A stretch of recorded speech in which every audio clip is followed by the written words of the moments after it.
Welcome back, SMITE fans. We are in for the last set of the day. Fantastic Roll Stars, 3 sets so far, and we are now here to determine the last member that will make up the finals, the last team that will make up the finals. You've got Frog, you've got Trelly bringing you the final set of the day.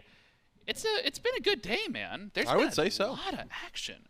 I mean, a lot of action, a lot of upsets. There's been highs, there's been down. There was love, laugh, live, toxicity, all of the above. Especially that last one. It's been all sorts of stuff here for Roll Stars, and we wouldn't have it any other way. Well, we can take a look at the bracket and see how this day has rounded out. We've gone through the remainder of our quarterfinals, and we've hit 1 semifinal thus far, knocking out the remaining Soul Lane team.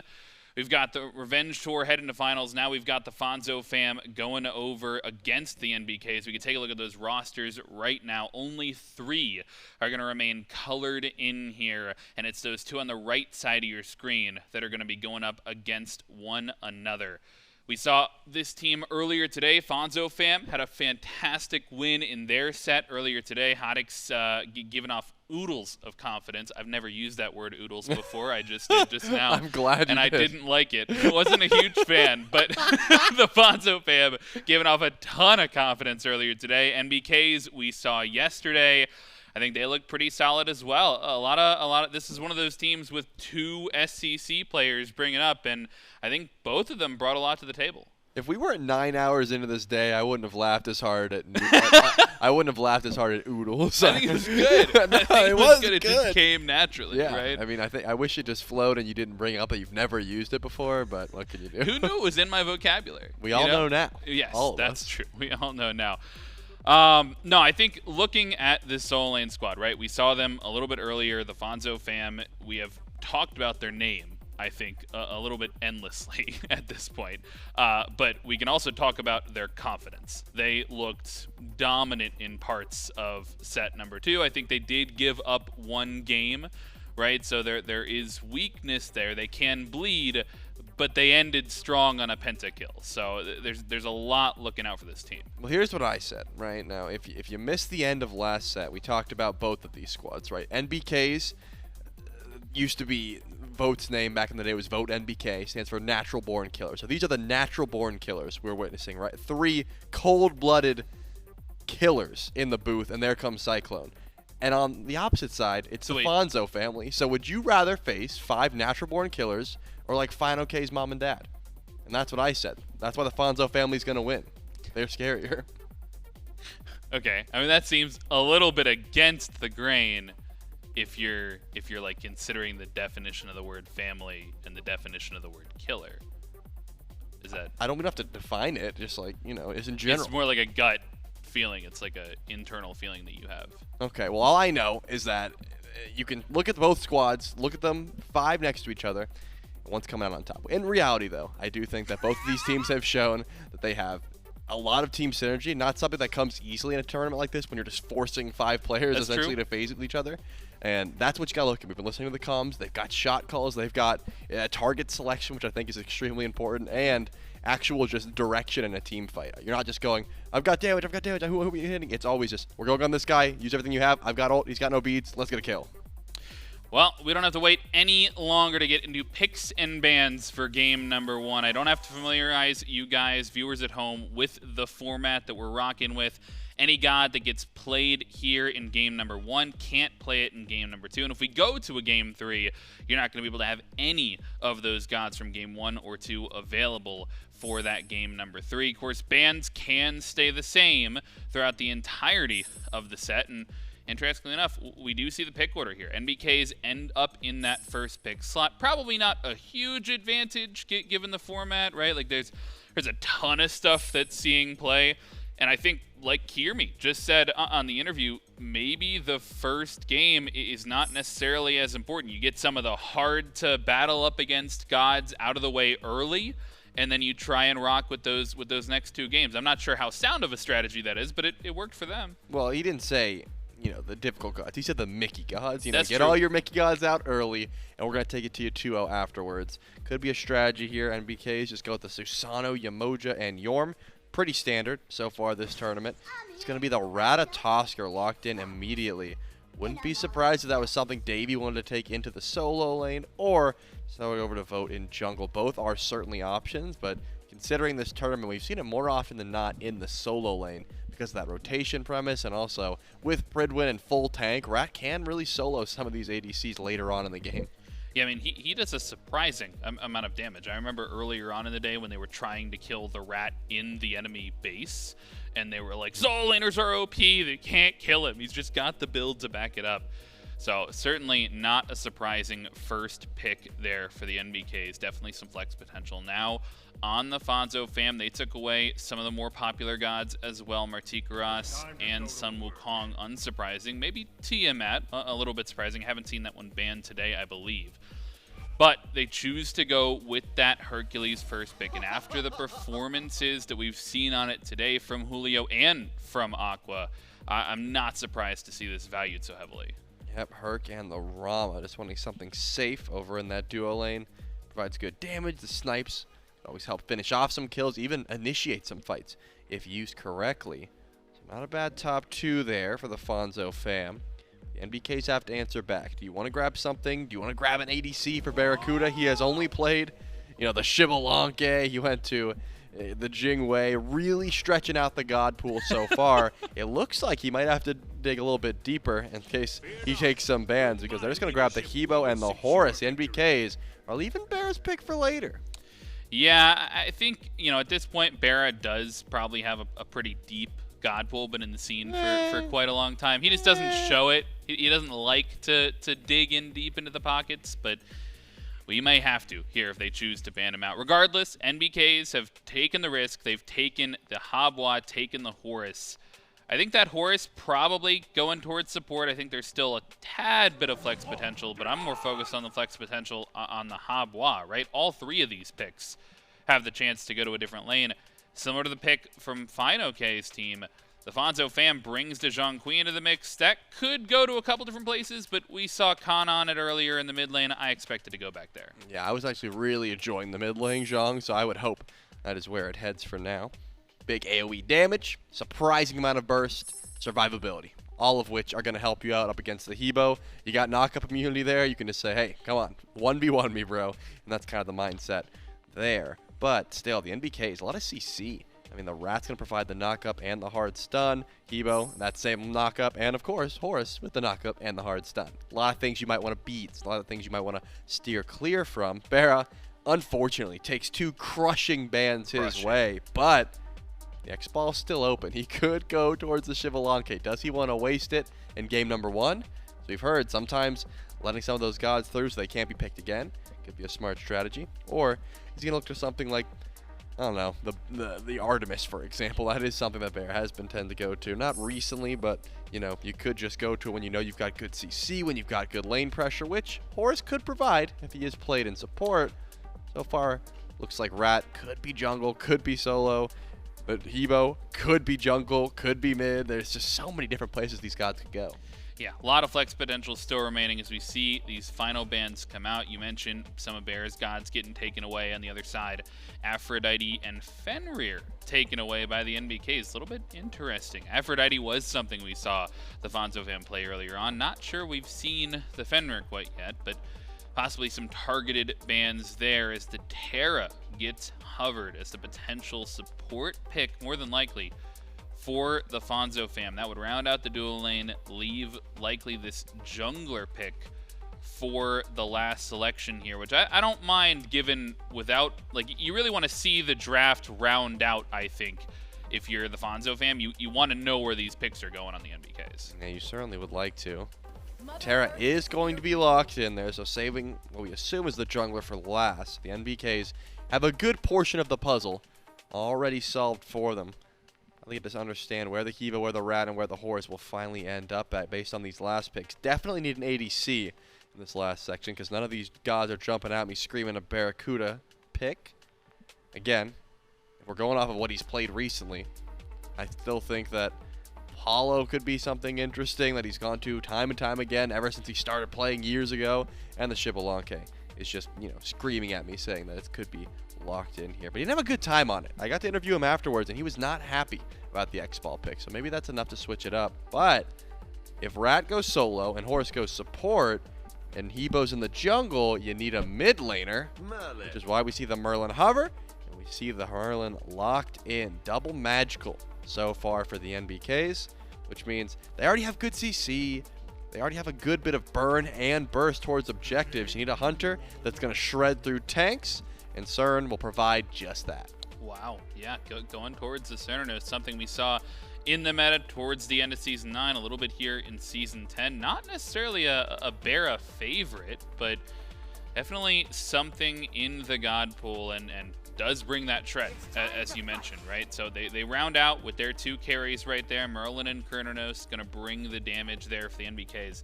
Fonzo family, they finish off with Vamana jungle, I think. I guess it could be Herc, but Vamana jungle, that's quite the pick. Yeah, I mean, both of these picks have been played at the highest level for a bit, but not recently, right? Like Herc solo, yeah, still good. But Vamana solo was top tier for a while, took some nerfs, haven't seen him for a while. Vamana jungle, also top tier for a while, got some nerfs, haven't seen it. So if you're going to Vamana now, I assume Haddix wants to build like a Shoguns, stomp on the Hebo. That'd be my guess. Movement speed, Shoguns, stomp the Hebo. Hercules is going to have a good matchup into the Rats. You don't really have to touch on that lane too much. But remember, Vamana needs items, right? He's not coming out the gate level 5 ready to swing. If you don't have that Hasten Ring or some level of movement speed, that Wing Shard with the Colossal Fury, it's kind of difficult to stick to these targets. You can't get those stomps and sort of, you know, train them together. You get 1 or 2 and they just run away, which is never what you want. You want to be able to stompa and keep it going. Definitely going to be some ramp up here for the entire Fonzo fam draft. I mean, I know we were surprised at the early game potential that Zhong brought a couple sets ago when we saw the Bancrofts rush, but I mean, you know, Rama Terra might be a somewhat slower lane. Terra needs to get online a little bit. Hercules has the pressure by himself, but I'm looking at the other side. Tons of pressure. An assassin in the solo lane. Merlin and Cernunnos both like to throw that poke out early. It could be the NBKs looking to get involved early. I wouldn't be surprised. I think that, you know, whenever you get a Hebo as well, it's like 2 sides of a coin. Where Hebo, yeah, his 1 is on such a short cooldown, you can just spam it relentlessly and look to get a first blood, look to blink forward. But if you're fearing the burst from the Zhong, the CC from Hercules, the CC from Terra, might force you into a beads and a passive start to your game. Both of those could be in Hebo's future. It really does depend on how you like to play that sort of character. Are you fast tracking the late game, or are you stalling and hoping you get to the late game? Both are viable, but one's a lot more fun. Yeah, one is a lot more fun for sure, and we've been having fun all day. So I wouldn't be surprised for them to go back towards that style of play. Excuse me. One question, right? One answer. Remaining. Hopefully. Who do we see in the finals? It's only game 1. Oh, then it'd be 2 answers then. Because we already know. Okay. We already know one team. Who do we see in the finals that we don't already know? Well, I can tell you who's got a better draft for game 1. That's an easier question. You want me to predict the end of a 3-game set from this picture where I see 5 gods? I'm putting you on the line. You are putting me on the line. You can deny. I mean, of course. He's not the boss of me. I don't know. He can't tell me what to do. We'll wait until game 2, maybe game 3. Yeah, I do like the NBK's draft if they're able to get to late game. If they're able to get to late game. Well, we'll see if they're able to get to late game in game number 1 at the very least, as we jump right in. You still got Frog, you still got Trelly, you got Doug as well in the background on the cast. I'm looking at the roles, and it is fineokay support. Yep. Just making sure. Okay, it was swapped around there just a little bit, but I think these are the roles we saw them in last game. Is that correct? In like the last time we saw them, nobody swapped up. Nobody's being goofy little solo guys. This is all par for the course so far. Nobody's being goofy little solo guys. Can't argue with that. Looking at the builds, everything seems somewhat standard off the bat, at least for some of these picks that we would see, unsurprisingly. So I'll drive the attention maybe towards the starts here. You know, one thing that we saw a couple sets ago, and we saw the Fonzo fam, we saw Haddix as a constant presence on the left-hand side, which conflicts a little bit with Vamana's ability to get involved early game, right? Do you think we still see him try to force something? Do you think we see him wait for level 5? Where does the action come from? I wouldn't be surprised if we saw a Golden Blade into hastened and then starting to get active. You have the ability to blink in, look for a knockup, but you kind of need follow-up for that. That's not something Vamana can really do on his own. But if you look, Cxnnahh and Haddix both do have blink. They are trying to get aggressive pretty much as soon as possible, whereas Vote chose the safer path, did go for beads on this Hebo, but now has to watch out because of all the aggression, the double blinks that could happen. That's pretty much what comes through. You can see Haddix and Cxnnahh both blinked. Didn't find much, and actually Cxnnah's looking a little bit worse for it.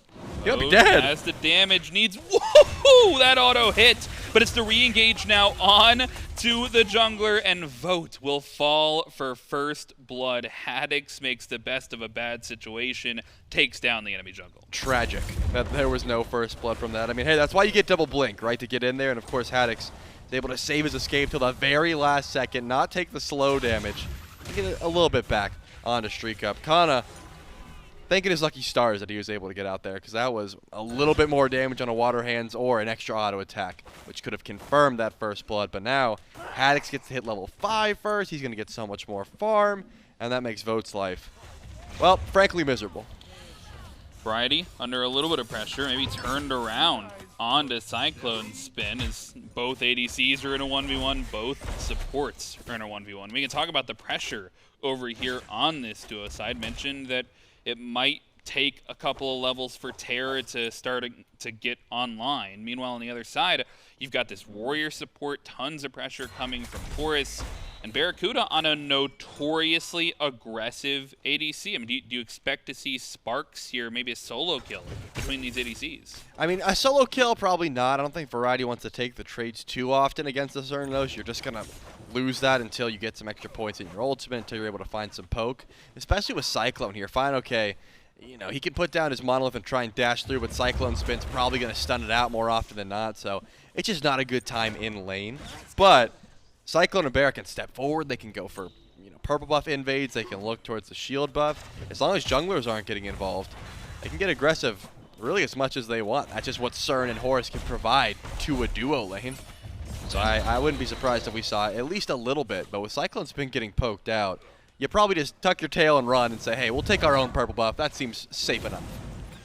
Yeah, probably just chilling out for now, and that goes for the rest of the squads as well. No early jungle engagements thus far outside of that one skirmish, that one mid 2v2, but everybody secures their own blue buff. Everybody looking to secure their own red buff as well. On the left-hand side, though, they got their own purple. They're interested in the enemy purple. They're poking out fineokay. Variety and fineokay forced back under the tower. Maybe if they had been on time for their own purple, they would have been able to take it down. Instead, fineokay's forced to stay here at low health, and Vote is making the rotation in. Could be the Level gank 5 coming through. Level 5 has the crushing wave available. Roll down has an opportunity here. The beads get forced. He's not knocked up, but the CC comes through after. Doesn't even need the crushing wave as Variety gets taken down along with the purple steal. I mean, don't get me wrong. It's a smart call, and I respect it, but I'm going whoa and stealing that kill every time. He still gets it, but I just want to confirm that kill. As a jungler who falls down for first blood, sometimes you just got to make sure you get those last hits. But good on Vote, making the rotation over. BaRRa and Cyclone are using that pressure to their advantage. Haddix is here. Only has Golden Blade, though. How much can you really stick to Cyclone is the question. A stun from fineokay is going to be a good start. I don't know if you need to stick to him if you do all the damage up front, but the movement from Cyclone and the peel coming through from BaRRa will make his ability to get out of there pretty solid. On the right-hand side, you see the poke coming through. We talked about how Hercules would have a little bit of pressure here against the Ratatoskr, but action still on the left-hand side, and Haddix is up into the big baby. Vote trapped between the walls, beads get forced, and he's down. He needs one more ability. He'll find it. Haddix answers back once again. 2 deaths onto the jungler, 2 kills for Haddix. And Davey has played a dangerous game over and right as well. I mean, Haddix was not fine with going in for the gank and dropping it. He wants to come back around. Unfortunately, CycloneSpin used all of his movement, which meant that he had to dash away, and then he let Vote out to dry. So you lose the beads off of Vote, another death onto your jungler, and Haddix gets to pick up a second kill. The Fonzo fam and this Vamana are starting off strong here. Does not mean that the Vamana just gets to run away with the jungle, right? I still think Hebo getting an early kill is going to help you out. You can still threaten a lot of these less tanky targets, but one person that I think Vote doesn't want to deal with is Kana. I mean, Bancroft's Conduit Gem, Zhong has Blink, 2-level lead. You're almost never winning that 1v1. He, again, just uses the ult, knock up immunity. He's going to out-trade you every single time. You need anti-heal before you can take that fight.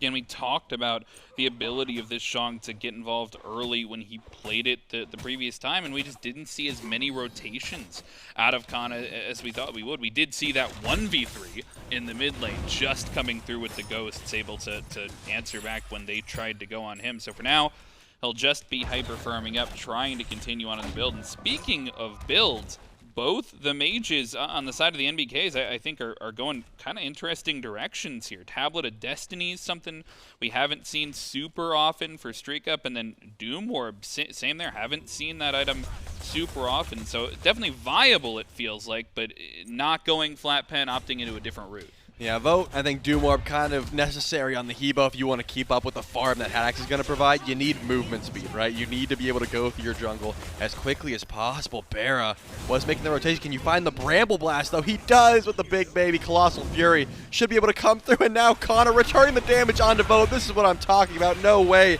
Hebo should live, but he's got so much movement speed. Can Vote turn this? He's got all the Ghosts out of the bag now, and it's Vote with the Water Carpet coming off cooldown. He's being careful. The Blink comes through, but the tick damage is not there, and nobody falls at the end of the day. That is shocking to me that nobody ends up falling there. Yeah, I mean, BaRRa makes a clutch rotation, comes through, forces out Colossal Fury from Haddix, and then Kana says, hey, you need some trouble, bro? I got you. Blinks in, expels the demons, and how long has Davey been 1 HP, man? It just seems like he's running around with such little health.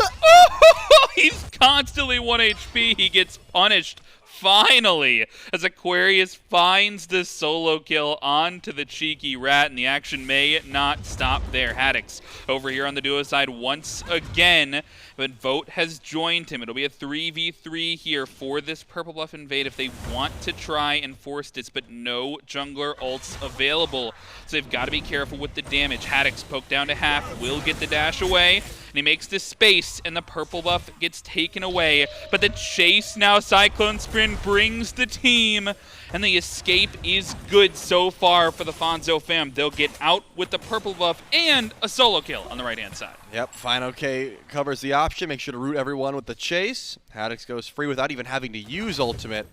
They make out like bandits, getting the purple buff essentially for free. They had to use some ultimates to do so, but of course, so do the NBKs, right? They used their ult to try and chase down there, and Cyclone could not find much. But now, with a lead in solo, Aquarius has been having a good time clear-wise, and again, Davey was running around like 20% HP for so long. Has teleport, doesn't have beads, doesn't have any sort of survivability there. So, you got to go back to base if you want to heal up, teleport back in, and watch out for the combo. But my point is, Haddix is ahead. He's going into crit second item. Wow. Maybe spend some time over in solo lane. Aqua could use the extra XP, could use the extra farm, and he's clearly been able to get Davey low for you. Maybe you just blink it and pick up a free kill next time if Aqua's able to do that again. I feel like I got to be annoyed if I'm Aqua, because I'm so clearly have pressure, and this rat's just dashing around, dancing around at 20% HP constantly in my lane, and I can't get a jungle gank. But he got a kill once, and that's all you need. Once he soloed him once and hit him with the rock, he's like, all right, I'm good. I have clearly asserted my dominance on this lane. If Davey just runs around and auto-attacks the air for half an hour, I at least got him with the finishing kill with that boulder over the wall. I can hold the solo kill over his head. Still, though, action on the left-hand side is fineokay as the engage, and Haddix is here to back up with the damage. Double knock-up, and the ultimate is ready. It gets forced from Vote, and the big baby is coming through, but it's weak as well, and too weak to continue forward. Has to back off and drops out of the CC immune form as CycloneSpin ults in and dashes out. Look for the blinks, though. Follow up there onto CycloneSpin, and the dash is beautifully timed with the CC. Once again, so much action, so many resources, no kills. Yeah, these 3v3s over shield buff have been insane. Unfortunately, Haddix doesn't have the movement speed to try and run down Vote just yet. With that water carpet, usually enough to get him out of trouble. Needs just a little bit more, maybe 1 to 2 more items. The extra movement speed could be enough. Finish the bladed boomerang. It's definitely a good start DPS-wise. That crit is going to be annoying to try and deal with. But StreakUp and Cxnnahh. Still pretty top farm in the map so far. Tablet of Destinies and the Bancrofts. Cxnnahh just going for direct damage. I want to be able to blow you up right now. I've got plenty of bursts. I've got Blink, and I'm going in. Whereas StreakUp still seems like he's playing for late game, right? You get Tablet, you sit around for a while. At level 20, maybe he'll be able to chunk, but for now, it's just trying to farm up. And he's playing for late game on the comp that I think is not playing for late game, right? Like trying to get involved a little bit earlier, but it's the other side. That's Haddix forcing the issue constantly. Doesn't steal away the blue buff there, but it makes sure to be there on these buff timers after a number of failed attempts over on the left-hand side to find a kill in that 3v3. But the fight coming up may be around this beacon. Just 60 seconds before this one spawns, and Gold Fury on the map as well. So we get a little bit of poke here in the mid lane. Variety forced to dash away as well. Action everywhere, it feels like, as Vote has his kill laid out in front of him. Just has to hit the ultimate, hit the water hands as soon as he lands. Oh, what? No! No! Oh, goodness. Variety does get taken down, and Vote uses the ultimate as an escape tool instead. But the team has come to join him. Aquarius and iDavy have both rotated over, and they're on the chase on the left-hand side. Aqua almost comes up so massive there for the squad. Uses that teleport in. Shows up with a double. Driving strike into the wall. Not able to find the kill because Vote has a clutch beads and uses the crushing wave, trying to escape. But Fonzo fam's got a big rotation over to left, not for Gold Fury, to find some kills, possibly on a BaRRaCCuDDa, and afterwards maybe a beacon fight. Bear's got to be careful. The dive here from Haddix is too good, and he'll take down the ADC back in at a low health bar there. All the while, they're getting the beacon as well. They've got Cxnnahh over there along with the support. My mistake, not the support. It's just Cxnnahh over there by himself, forced to step off the objective. I think they want to keep fighting for this, though. Let's hop into a listen-in with the Fonzo fam as they look for this beacon. Yeah, I'm almost here in mid. Oh, I fucking missed. I'm getting beacon anyway. That's fine, that's fine. Okay, nice. I'm chilling. This is huge. Good beacon. Coming back left. Yep. Oh, now be dropping your perp. I'm backing. Yeah, he might just freeze my lane and right I'm gonna pop both. We can look for a kill on Barry. I got You could also come over to Pyro. It's coming We got a while before Pyro. We can look for a play on duo. Yeah, I still have blink ult up. I'm going to prod now. If he freezes the wave, I'm gonna need someone to help break Yeah, it. I'm on Yeah, I have blink ult. We should fight this. I don't have ult for 25, but I have blink. Freya mid. Okay. We need some wards. He was on green. Horus, all three of them walking around here now. Okay. They just did purple. I can come as well. Yeah, if you follow, we should win fight. I mean, if they try and fight, he'd Good run prod out now. of beats. Right ult down. Nice. No eyes on anyone. He should be under his 2-2, I think. Here, Merlin's in mid. He's up here, just on. Yeah. Can we go? This Merlin's a little bit deep. Nah. If we get oracles, we have really big pressure right now in duo. We can play for gold. Yep. Be really far up, but I need to get a whiff. Okay. Look at this Merlin a little bit. Yeah, I can blink over the wall. We could dive him for sure. Yeah. I can't blink over the wall. Fuck. He just flickered. Yeah, I'm coming. We can dive. We can dive. He's dead as fuck. He's dead as fuck. Nice, do gold. Yeah, we can heal up and do gold. I can heal off the wave. Are you That's good, fu- Harry? that's I'm horrific. coming. I can blink ult I'm you. gonna see him. Evo, Yeah. Evo. I hit him. I have a booty coming up soon. He's dead. Nice. Do gold. Yeah, no horrific on Horus as well, by the way. if he Cern walks did in. push the wave. Also, I'm no here way for to a, care about this. I'm gonna deward this. I'm gonna go bully. I'm gonna go bully. Can we kill this Horus up? Blink stun him. We're just Find the Cern. holding I'm bowling guys. this Horus. We don't see stun him. Cern, guys. I He could be can- under I can us. knock him up here. Cern could still be under us. I can take out this chain thing.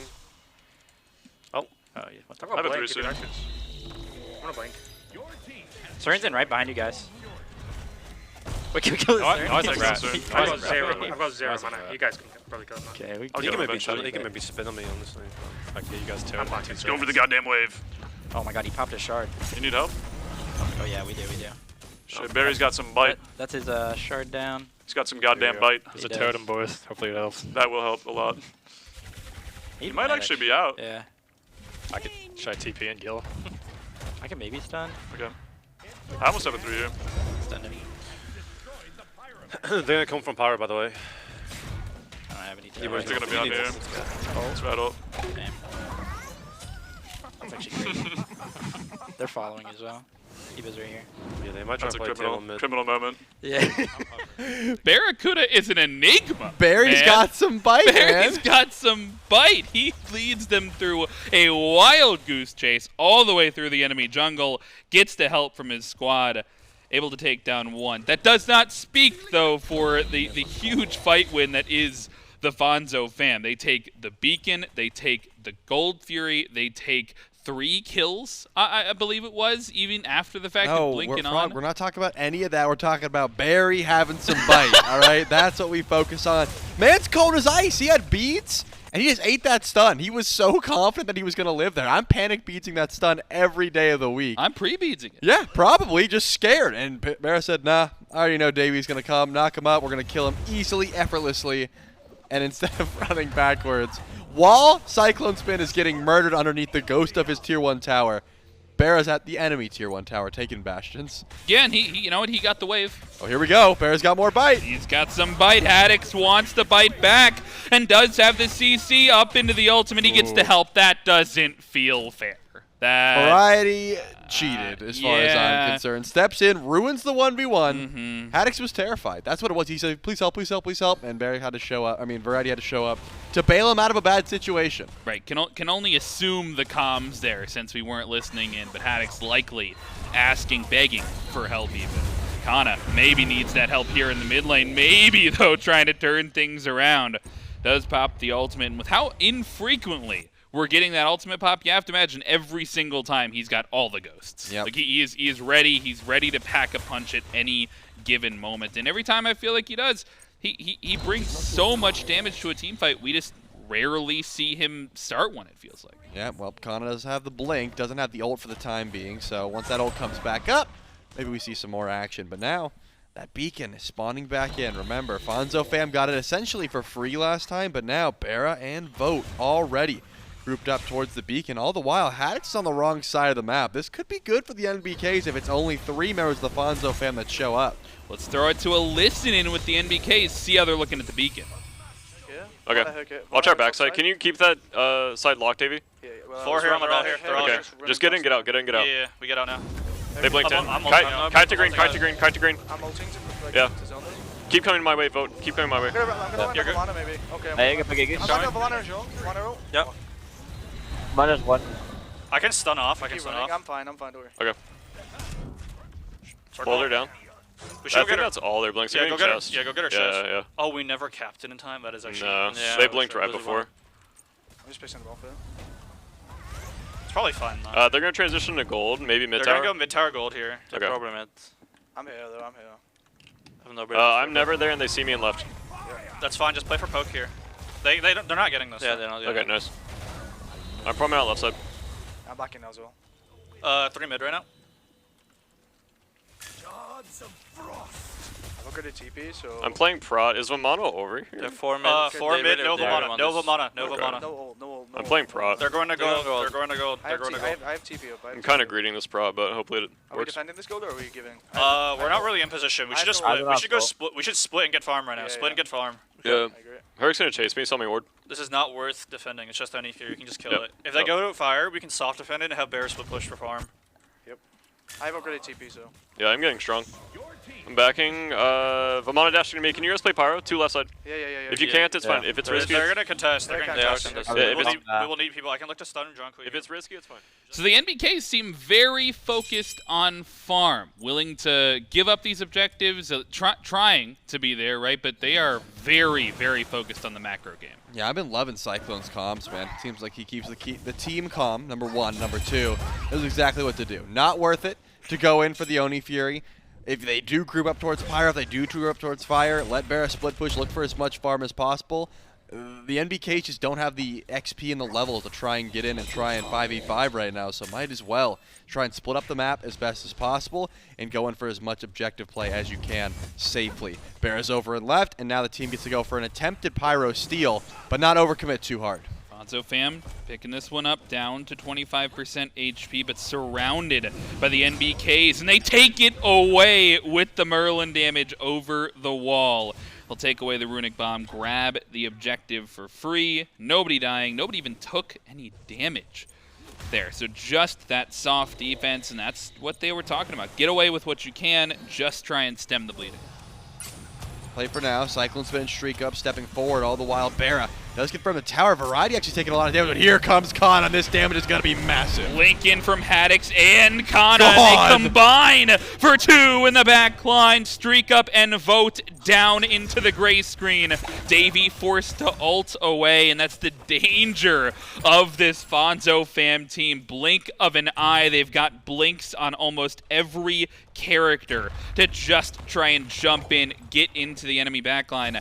That may open up a window for the Fire Giant. This is what I'm talking about, man. It's just such a rough matchup. Zhong into Hebo. If Hebo's behind, it's just, you can't do anything. You can't even ult away. That doesn't get you far enough.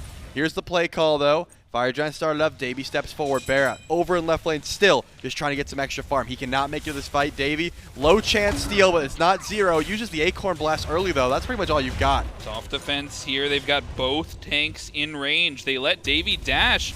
He's going to be behind him, and the tank is in on there. They've got a chance at the steal here. They've got to find the damage, and they don't. Fonzo family secure the Fire Giant, and they'll look for the kills after the fact as well. Aquarius takes down CycloneSpin. It'll be farm for BaRRaCCuDDa, but at what cost? Davy's ultimate is way too far away here, but it does look like eventually Davy should go down. Doesn't have any sort of relic to get out of here. Has a beads, but does not really feel like using it. Just trying to stall that Fire Giant as much as possible. Actually kind of close. If he was able to keep going like south, maybe he could stall us long enough to get his ult up, but not this world. Lose you both your tanks. At the very least, CycloneSpin gets back up, and of course, BaRRa grabs the tier 2 over on left, just trying to get some extra XP before this next fight. It really is Vote that needs the farm, though. Hebo, one more item, an upgraded starter. That burst damage could come in massive, because take a look at Cxnnah's build, Blink Beads. There is no Aegis. The Zhong that has been the majority of the issue in the team fight could be taken out with a nice crushing wave later on. Not right now. 3 items? No, he tickles that. He just heals off that damage so easily. Yeah, and you know what? I'm looking at StreakUp's build, too, because he's gone for this late game focused stacking build, and he hasn't stacked up either of his items, right? He's not going to be at full power either. Meanwhile, I look across the way to a Zhong with an upgraded starter, a Ratatoskr, double Talon. I am never fighting into this team face first. I think you got to let them take the tier 2s. Yeah, tier 2s for sure, but underneath Phoenix could be a different story. It's not easy for Variety to step up, as we've seen. 2 of the deaths, 2 of the 3 deaths the NBKs have been able to grab so far. Because, you know, Rama, if he's going to step forward, if he's going to be the one that grabs the Phoenix, it's not easy. Haddix surges forward. Doesn't have too much damage against Davy, but the tier 2 tower is really what Fonzo fam is after. They can step forward with ease. They still have 2 minutes left on Fire Giant, but seems like they're going back for the Beacon, the Gold Fury, and probably going to push with their Titan later on. They've got plenty of objectives to go back towards. Excuse me, the Beacon is going to be taken here by the Fonzo fam.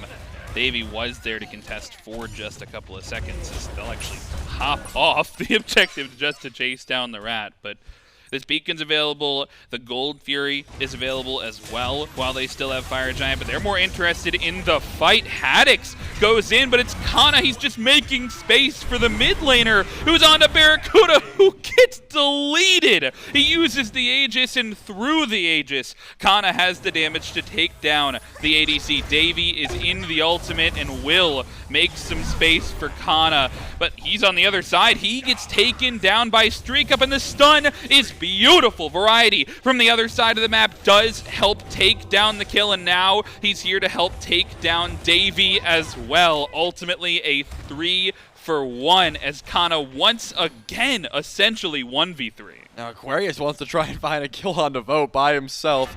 Vote has gotten plenty of CC here from CycloneSpin, but just being a nuisance is the call, because the rest of the team, guess what? They're looking at Phoenix over on the left side of the map. Can't go in for an end call. The Titan is essentially leaving base, but a left side bird, yeah, you'll take that every day of the week. And Aquarius just keeping those 2 members occupied on the right-hand side means that is a free Phoenix. And they're chunking him. Not up in time. Aquarius just making enough space.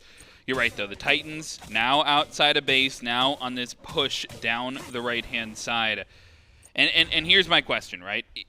It doesn't look great for the NBKs. Does not look great. Fonzo fam They've got quite the gold lead. They've got quite the experience lead, although we are getting to level 20s across the board there. But with these Titans being up, right, this Gold Fury is going to get taken down as well. The next question has to be this Fire Giant. You got to be focused on Fire Minions on the left-hand side. Do you even step up for this?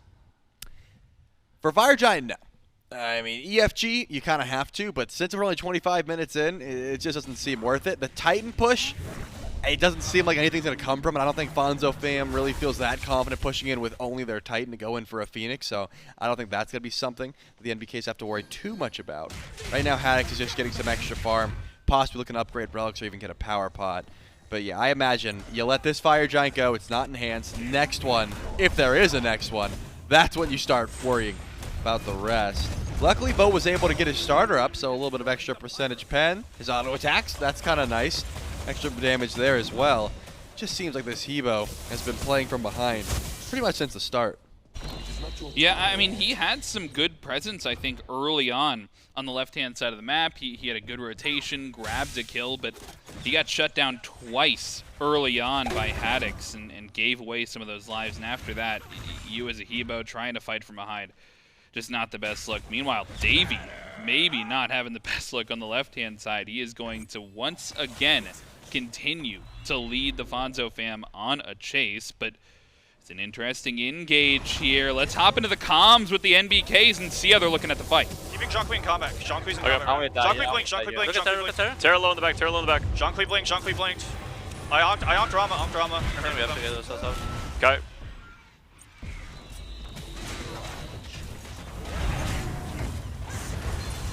Terra 1.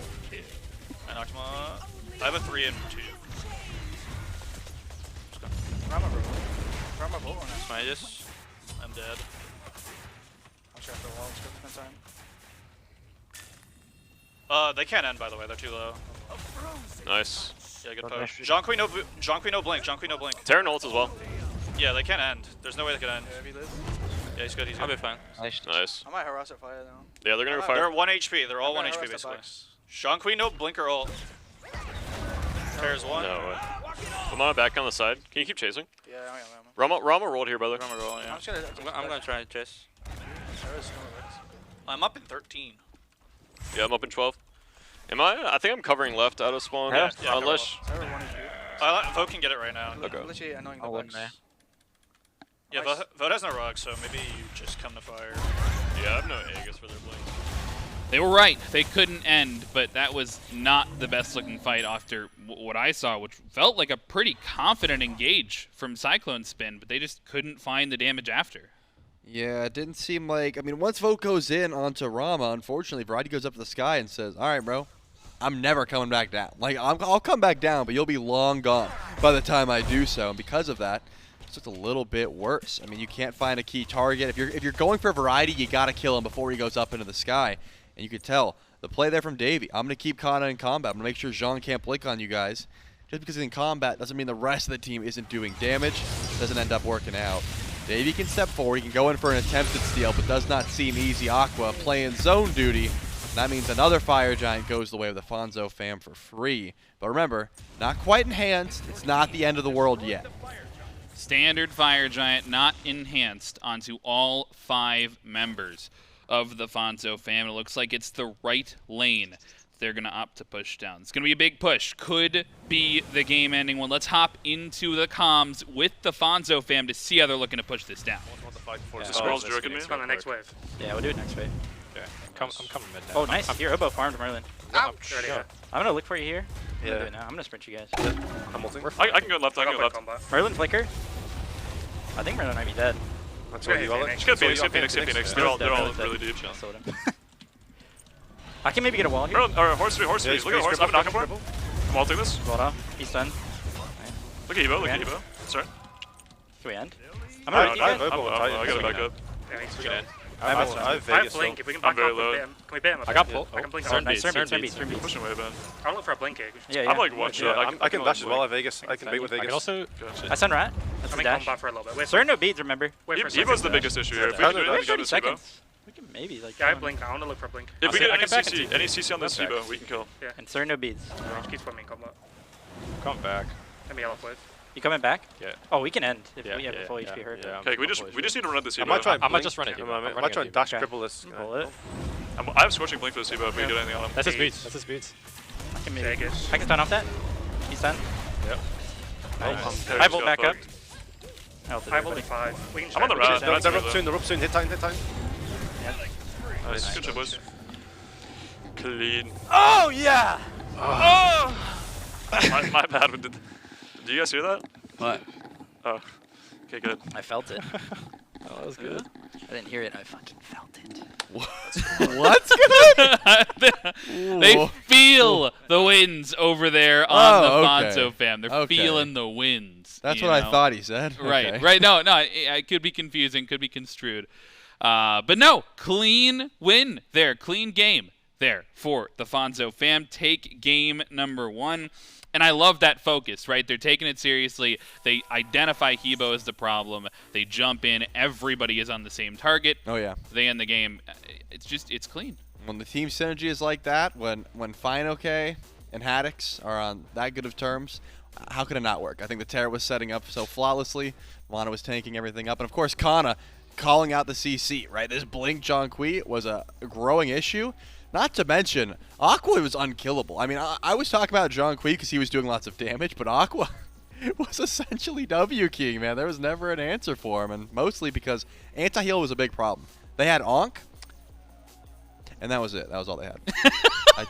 That was a good count, though. That Yeah, was a good bit. Maybe they got to send themselves back to the drawing board, and we're going to send ourselves to a quick break before game number 2. We'll see you on the other side.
We got lost in each other, so we just kept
I know it's been a while, haven't talked since July.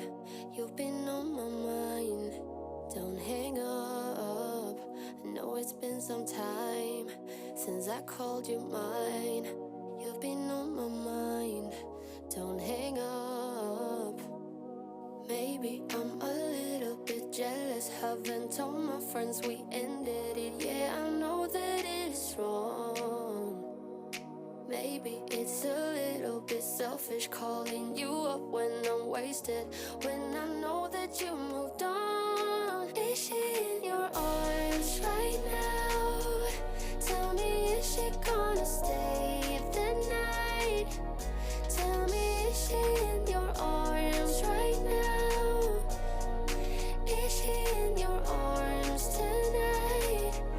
Like I used to be.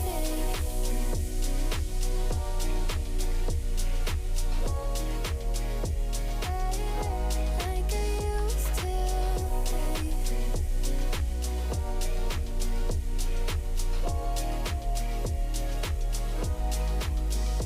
Can't get over you, just wanna talk things through. Tell me what to do, don't give up. After all that we've been through, I give my all to you. Just tell me what to do, don't give up on me, yeah, baby.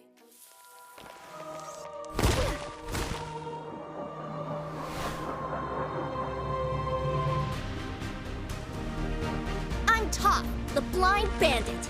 Don't underestimate me just because I can't see. The spirit of Roku, a guide and protector, stands with you. I'm not here to make friends. I'm here to kick some butt and win this thing. How? That was something! That's right, the Avatar event kicking off right now, bringing back the old skins, also bringing in Toph and Avatar Roku, Huang into the game. Chest on sale now, only 600 gems, may not be available in the future. Rare opportunity here to grab these Avatar skins, grab some from the original event, grab some from these new events, grab Fire Nation Toph as well for free if you roll everything.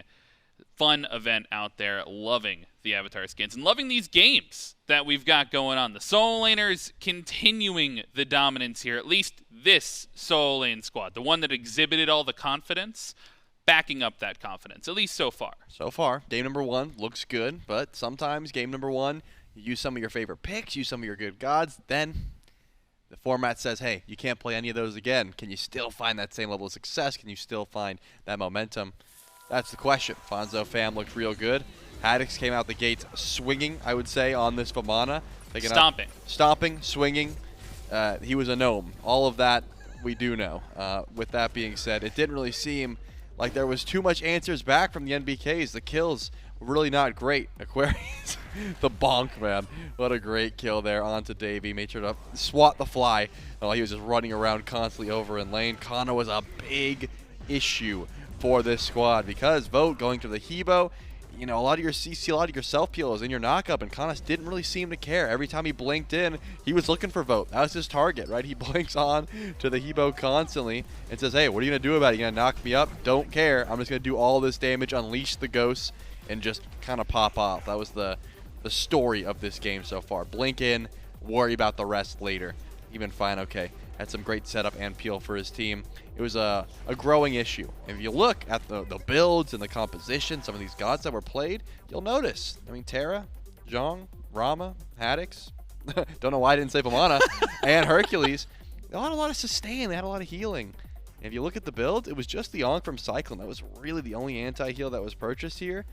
Felt like it could have changed the fights a bit, but when you're so far down that you can't really find any answer back, maybe you feel like anti-heal puts even more of a stunt on your build. Yeah, I think you said it best when you described it as blink in and worry about the rest later. Yep. And I think that when you get off to that hot start and when Haddix is having the field day that he's having, it is hard to not have that play style continuously work for you, especially when your mid laner goes blink first. Oh, yeah.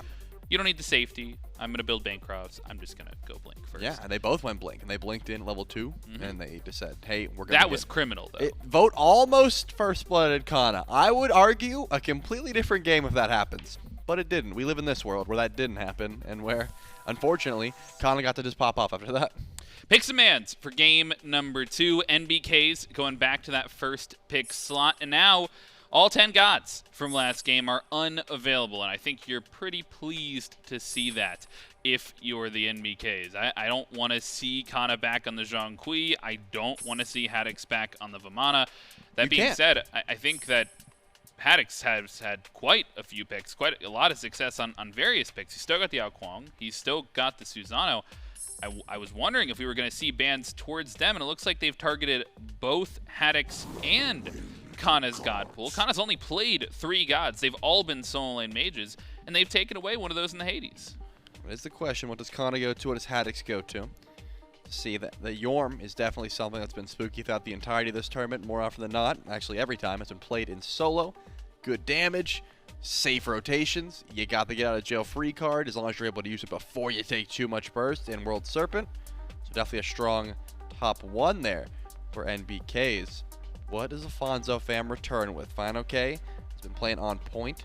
He likes to go to Yamoja a lot. That was taken away. He likes to go to the Terra. That was taken away. So what do you go to next in that support role? Are you still trying to, set up for your team?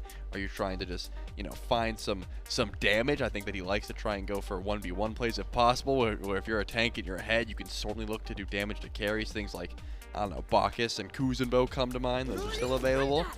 Why not focus on the duo lane first? Go ahead and grab yourself the Ishtar and the possible Aphro here. Yeah, immediately locked in. Ishtar and Aphrodite. It's going to be a nice top 2. Likely the duo lane, but Cxnnah still could take it over to mid as well. Yeah, this was where fineokay went in game 3 of their set earlier, so definitely, I think, had some success on the Aphrodite. Ishtar, not one we've seen yet from this squad, but an interesting first pick nonetheless. Lots of pressure from that one. And Jormungandr first picked on, well, I mean, Davey literally, all he did last game was be annoying. That was his job. Yep. Be annoying, lead the other team around. Jorm does that pretty well too. I mean, I think it fits in to what he was doing. Hopefully he won't get soloed this time. Cold. You didn't have to bring that up. I didn't. You're right. Absolutely. That was not part of your job description. you just wanted. It's day 1. I'm still learning. Okay. Oh, that's true. I'm still learning, right? Well, I want you to come into your own identity, and if roasting someone for getting soloed is part of it, then I'm on board. You know what? Solo kills don't happen often enough, Trelly. They're fun to watch. I agree. I want to see more fights. That's fair. If you can force 1v1s whenever possible, I am on board. The Ravana, it's gonna be a nice little hover. Be locked in is the question. Some extra dive can follow with Jorm. Has tons of CC immunity for things like the Rolling Thunder that Ishtar can provide. There is a good bit of CC so far.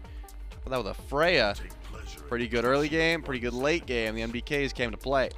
Yeah, I like how this draft is rounding out. We've seen Ravana banned quite a bit today. I'm not sure he's ever made it through into a game thus far, but the NBKs draft him early on here, grab the Freya as well, and there's still a lot of flex potential in this draft as well. I think Jorm maybe has some, and Ravana maybe has some if Jorm has some, but I'm really looking at Freya. Could be ADC, could be mid. We've seen it in both roles so far this tournament, so holding on to that ambiguity. Same with the Fonzo fam, though. They could put this Aphrodite into mid. They could even put it into solo if they really wanted to, but I think that gets much less likely as they lock in the tier. Man, tier into Jorm. Not a fun time, to be honest. You just, I mean, I guess if you're just ignoring the Jorm, that's fine. You're just going to clear the wave and then leave, but you're never going to find like a 1v1 there. It's just so annoying. You can't really knock them up. You both clear the wave and then leave, and you try not to get poked out. Because of the tainted steel start, you're not really able to sustain too much, but you don't really pick that god for the 1v1 potential always. It's for the survivability and for the CC later on. Something to deal with. Freya, interrupt her, make sure she can't just free cast Pulse, which I think tier can certainly do. Second wave of bans, though, trying to take rid of sustain is the call. Guan and Ra, they don't want healers in this mix. They don't want anything else on top of that Afro or on top of, I suppose, the extra sustain provided to things like Ravana and Freya. Well, I think just Aphrodite by itself is not going to bring as much sustain as the Fonzo fam had last time, but still enough of a reason to build anti-heal. So hopefully they get the memo. They'll get on, man. That's all they need. They're ADCs. They don't even know what the Rhine Ruin does. Well, maybe in the Yorm build. Maybe well, Brawlers. it's gonna be Tainted Steel, I can assume. That's fair. I mean, so they'll at least maybe that's why they picked the Yorm. That's so smart. that they can get the You're anti-heal into the spitting. build. This is why we brought you on. You think of stuff like that. Ao Huang and Ra taken away. AMC and Guan on the other side. Yu Huang, Avatar Roku, Yu Huang getting hovered on the other side and will be locked in for the Fonzo family. Unfortunately, that skin is competitively banned, but still can play the Yu Huang. Yep, and we'll be locked in. So that tells me the Afro probably not going over to mid. Still thinking that you got your tanks. You wanted to look for a jungler if possible. Haddix has the ability to go in for. Nope, not a lot. Ao Huang's gone, so he's got to pick up. He's got to give us something new in the jungle. Wait to see exactly what Haddix wants to take. The NBKs. Will they just give the Freya over to BaRRa? Focus on duo lane. Could be the case. Neith has been known to play mid, or BaRRa could take it, but considering that Freya just has a better time in the long lane, your 1v1s are a lot more common there. You've got a longer lane to just, use Hasten Ring and try and run down your opposition. Probably thinking that's the duo lane there. Freya, Sylvanus, AoE auto attacks, Conduit Gem means you're going to have some pretty decent clear. Not so bad, but your late game, that's the question. Double Guardian, double ADC with Ravana in the backline. Pretty nasty if you can get to 30+ minutes. I don't know if I think of BaRRaCCuDDa as a Freya player. I think of him as a Jingwei Soul one trick, but sometimes he has to expand that, so he could be anything under the sun as long as those gods aren't available. He can be anything his team needs him to be, and in this case, it's looking like it may be the Freya. Meanwhile, Fonzo fam looking at their 5th and final pick, more than likely to be their jungler. In fact, I think has to be their jungler. Haddix looking confident. Just put that smile on the face. Unbothered. Wow. The Athena coming through. That is pretty atypical of what we've seen thus far from Haddix. Yep, it's going to be slow start. You can definitely get some damage rolling if you build into it. The poly shots from the reach really do start to add up. But it's all about the rotations. We saw Pagon earlier play Chernobyl jungle. This is that same style of play where you're like, wait, did Freya just ult? Does Freya not have Valkyrie's Discretion? Okay, I'm ulting over. Oh, is Ravana? Did he just Mystic Rush? Is the ult down? The escape is gone? Okay, I'm ulting over. Let's fight. That's kind of the idea. You really just want to use that ultimate as a counter initiative. You can use it to engage, sure, but more often than not, it's tell me when stuff is down, and I will show up and I will fight with you. It'll be interesting to see because we said a similar thing about the Vamana. It's not an early game pick. He wants to wait until level 5. And then he showed up to the second purple buff. And then he showed up to the purple buff after that. So it may not stop him. He may still try and get involved early. But I think on the other side, you're definitely looking at this Ravana ending up in the jungle to be a successful fight back factor if you want to be able to take on this Athena, right? Certainly, Haddix may still try to force these 3v3s, force the dual lane pressure, but I mean, I really like the pressure in the fight from the NBKs. I mean, think about the meta that they set for us in game number 1. It was, we're going to group up as 3v3, both teams. We're going to meet jungle, support, ADC at the prot buff, and we're just going to go. Like, we are just going to all in. And more often than not, Fonzo came out on top, right? They just got the better of those trades. They got the purple buff. They got the prot buff. They got the kills. In this matchup, if Haddix doesn't get off to a good start, yeah, I think Robin might be a little bit more effective in those fights. But if the Athena gets online, if she gets some damage, she ults in, the taunts can be so annoying to try and follow up with. Ishtar, already known for how well she can clear the wave. You're up against Freya and a Sylvanus, who also have pretty good wave pressure as well. Should make for a fun fight. Should make for a fun 3v3 over there. All 5 gods locked in on both sides, and I got to come back to you, Charlie. I asked it a little bit prematurely, perhaps, in Game 1, but now we've seen Game 1. Fonzo fam take it rather dominantly. Now we've got the drafts in front of us. Do you think we're pushing to a Game 3, or do you think the solo laners close it in 2? It looks scary. If the NBKs go too long, if this game stalls out, they certainly could come through, but if they never get online, Fonzo fam might just take it 2-0. I said at the beginning, it's just a scarier name, man. Fonzo family. It's frightening stuff. It's just a scarier name, and we got to think through how these team fights happen as well, right? You still imagine Fonzo family maybe want to play a little bit slower in the early game versus the NBKs. They've got some fighting aspects. Sylvanus has that pressure in dual lane. Freya wants to play a little bit slower, but has fight pressure, but not the wave clear. It's almost conflicting in terms of how the first 15 minutes goes. Yeah, I think that because it's relatively easy to rely on an Athena taunt or a tier fearless, Fonzo family's not going to have a difficulty, right? But if you look at the NBKs, they kind of need either A, the Neith ult initiation, which isn't too far to find if you're able to find someone too far up, or B, you gotta hope a Sylvanus pull comes through, which is not always the easiest thing to grab, especially when you're not used to playing Sylvanus, right? If you're an ADC player who's been thrown onto Sylvanus, we'll have to see if Cyclone's on point. He's been playing decently well on all of his support gods, so I wouldn't be surprised if he's got the pulls on lock, but that's the genuine engage, right? You're hoping that either like a whoop comes through from Freya, or you have someone so far out of position that Neith is engaging. Without that, Cyclone's got to hit a pull. It kind of sounds to me like you're doubting CycloneSpin's mechanics. Never said that. It kind of sounded like you were saying Well, that, it might though. sound like that, but I never said that. Well, it's probably pretty good. Wouldn't hold up in the court of law. Yeah, probably pretty good that you didn't say that, because I don't know about the CycloneSpin mechanics. We do have a little bit of a delay. The game was made on an EU server, apparently. Davey did it. Davey made the lobby on an EU made the lobby server. on an EU server. We will name and shame absolutely. An honest mistake, man. He's And used he's to queue here. in EU ranked. He's here. Yeah, Like, but I'm he's- sure he wasn't like queuing ranked and like he didn't switch over. You know, he had a look. He's like, what is this, man? I just made the lobby. I did everything He's normally. like, bro, I clicked custom game. I clicked start. What do you mean? We're in America. I don't get it. Oh my goodness. And I wonder who noticed it. Like, who loaded into Someone the was game like, yo, my ping's kind of whack. My ping's like 150. And we are at high res, so what's going on? What's going on? Well, it just gives us more time to talk about these drafts. And let's pick a sort of a role to go into, right? You mentioned Jormungandr versus Tyr, not the most interesting lane matchup in terms of just who's getting a solo kill.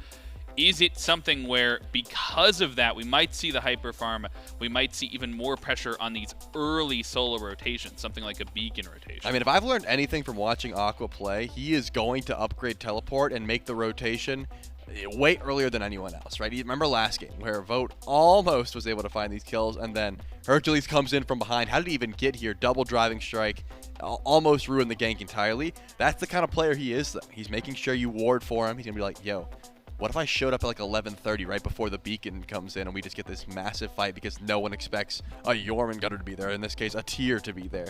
It could be some great stuff. Jorm gonna have to match that rotation. Davey's gonna have to be on point, tracking exactly where Aqua is, and more importantly, when that teleport's available, because it can really make or break a team fight if Aqua just out-rotates you. And Davey doesn't have the global pressure this time to help him match those rotations, although he did upgrade the teleport last game to sort of match with the upgrade that Aqua was going, right, to try and be a part of these early game fights. The other aspect of this global pressure that I'm kind of looking at, both teams have a little bit of it. You get the Athena ultimate, which you mentioned as a potential counter-engage tool, potential engage tool. The way Haddix has been playing, I see it more as an engage tool if he wants to be starting these fights. But then you also have the Neith ult, which can also be a little bit of both. Could be engage, could be counter-engage, but it's going to be helpful, especially if that Neith is mid and they're fighting consistently away from mid. Then you're always going to have that Neith ult. It's almost going to be like a 3.5 versus 3. I mean, that's what I'm talking about. Like, if you're out of position, if you're split pushing, if you're thinking you can proxy a wave, now Neith's got a target on you and suddenly there's a Ravana behind you that you didn't expect, right? You always have to be watching out because it's not a true 2v1. It's not a true, oh, Neith is here with me, but the damage and the stun, especially if you build like red items, if you build Transcendence Crusher, you know, full ability damage, that ult can chunk a carry later on. So always have to be hotkeying on that Aegis, making sure you're ready to immune it if the ult comes through. And it's just something you always have to be wary on if you're the Fonzo family. That CC that could just show up at any moment. Now, what are your thoughts on the Neith one-shot build, the famed, you know, what's the starter item that nobody goes anymore? Mannequin Scepter. Yeah. The hidden blade Neith build was one of my favorites. It's very fun. It's gimmicky. If you get it online, it's enjoyable. The issue is you have to build mannequins, which is that's kind of the hard issue. to do. Yeah, you're essentially going a useless item until level 20 when you get kind of fun. that's the idea behind it. I don't think we're going to see that.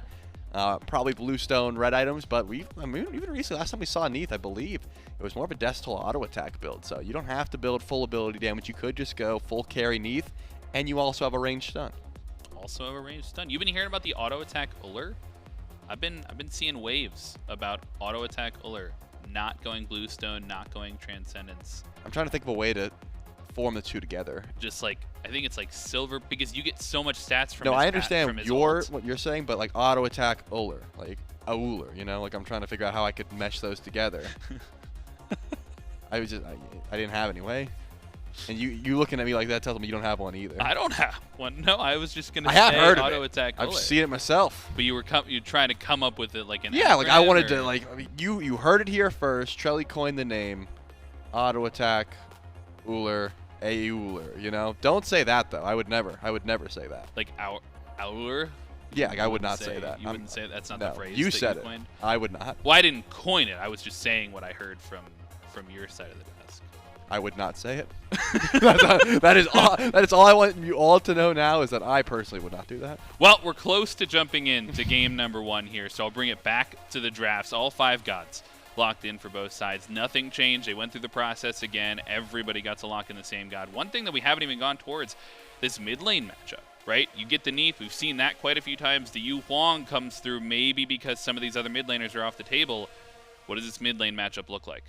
Shoo, shoo. That's what it looks like. That's what the solo lane matchup looks No, like. the soul laners at least get involved. They teleport in. Mid laners, they clear and say, don't talk to me until level 12. That's what usually happens. Like, at the beacon fight, they'll get involved, but until then, they clear. They steal your back camps while your jungler's gone, and they're going to keep doing it. That's how mid laners play. I know. I'm one. I hate myself. Well, maybe that's why they got knocked out as early as they did. Could be. Could be the case. Could be, Maybe right? they need to get into some rotations. Get into some rotations. I'm sure we'll see which role ends up in the finals. Will the Fonzo fam push us to a finishing game 2, or will the NBKs push us to a game number 3?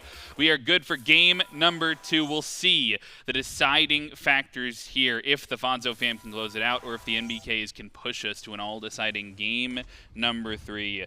And in terms of the roles, I don't think we are surprised. fineokay takes the Aphrodite. Haddix grabs the Athena. Would have been interesting to see an Aphrodite jungle. I don't think it would have been good, but it would have been interesting. Yeah, interesting in the bad sort of way, which is always fun. 60-40 in favor of the Fonzo fam. Definitely good looks, thinking that because the Fonzo fam was able to get active early, they're going to make sure that this double ADC, double Guardian composition doesn't make it to late game, does not cross that 30-minute threshold. That's the idea anyways, because if so, BaRRaCCuDDa, he's going to have a great time. That Bluestone Neith build is going to be absolutely swinging. Those are the kind of things you want to try to avoid if you're the Fonzo fam, and that's probably why we see Haddix starting with the Blink, wants to get involved, but of course, Vote, he's matching that starter as well. He's also going to go in for the Blink early on. I want to see level 2 Sparks flying in the mid lane. Kana, notably, no Blink this time around, which I think on a god like you, Huang, probably the smart play to go the safety, have the beads. Does not mean any less sparks will fly though, in the mid lane, rather. Although, I got to admit, I mean, I'm feeling like there's going to be a little bit more damage coming from the Claw Shard Ravana versus the Guardian base stat Athena. Why are you feeling that? I feel like the numbers support it, like the statistics. I think just because Robin does more damage and has more damage in his kit and has access to more damage, that he's going to do more damage. That was my basis. That's why you're chair 1, Frog. All right, listen. Chair 2, me, I can tell that Haddix is going to cook up something for us, despite the fact that he doesn't have access to as much damage as level 2. If you got an extra reach, you know, I think Haddix could actually go in for some extra poke. But you, Huang, Athena, you're not looking for kills too often with that composition. Robin, Neith, I think, does have an easier time.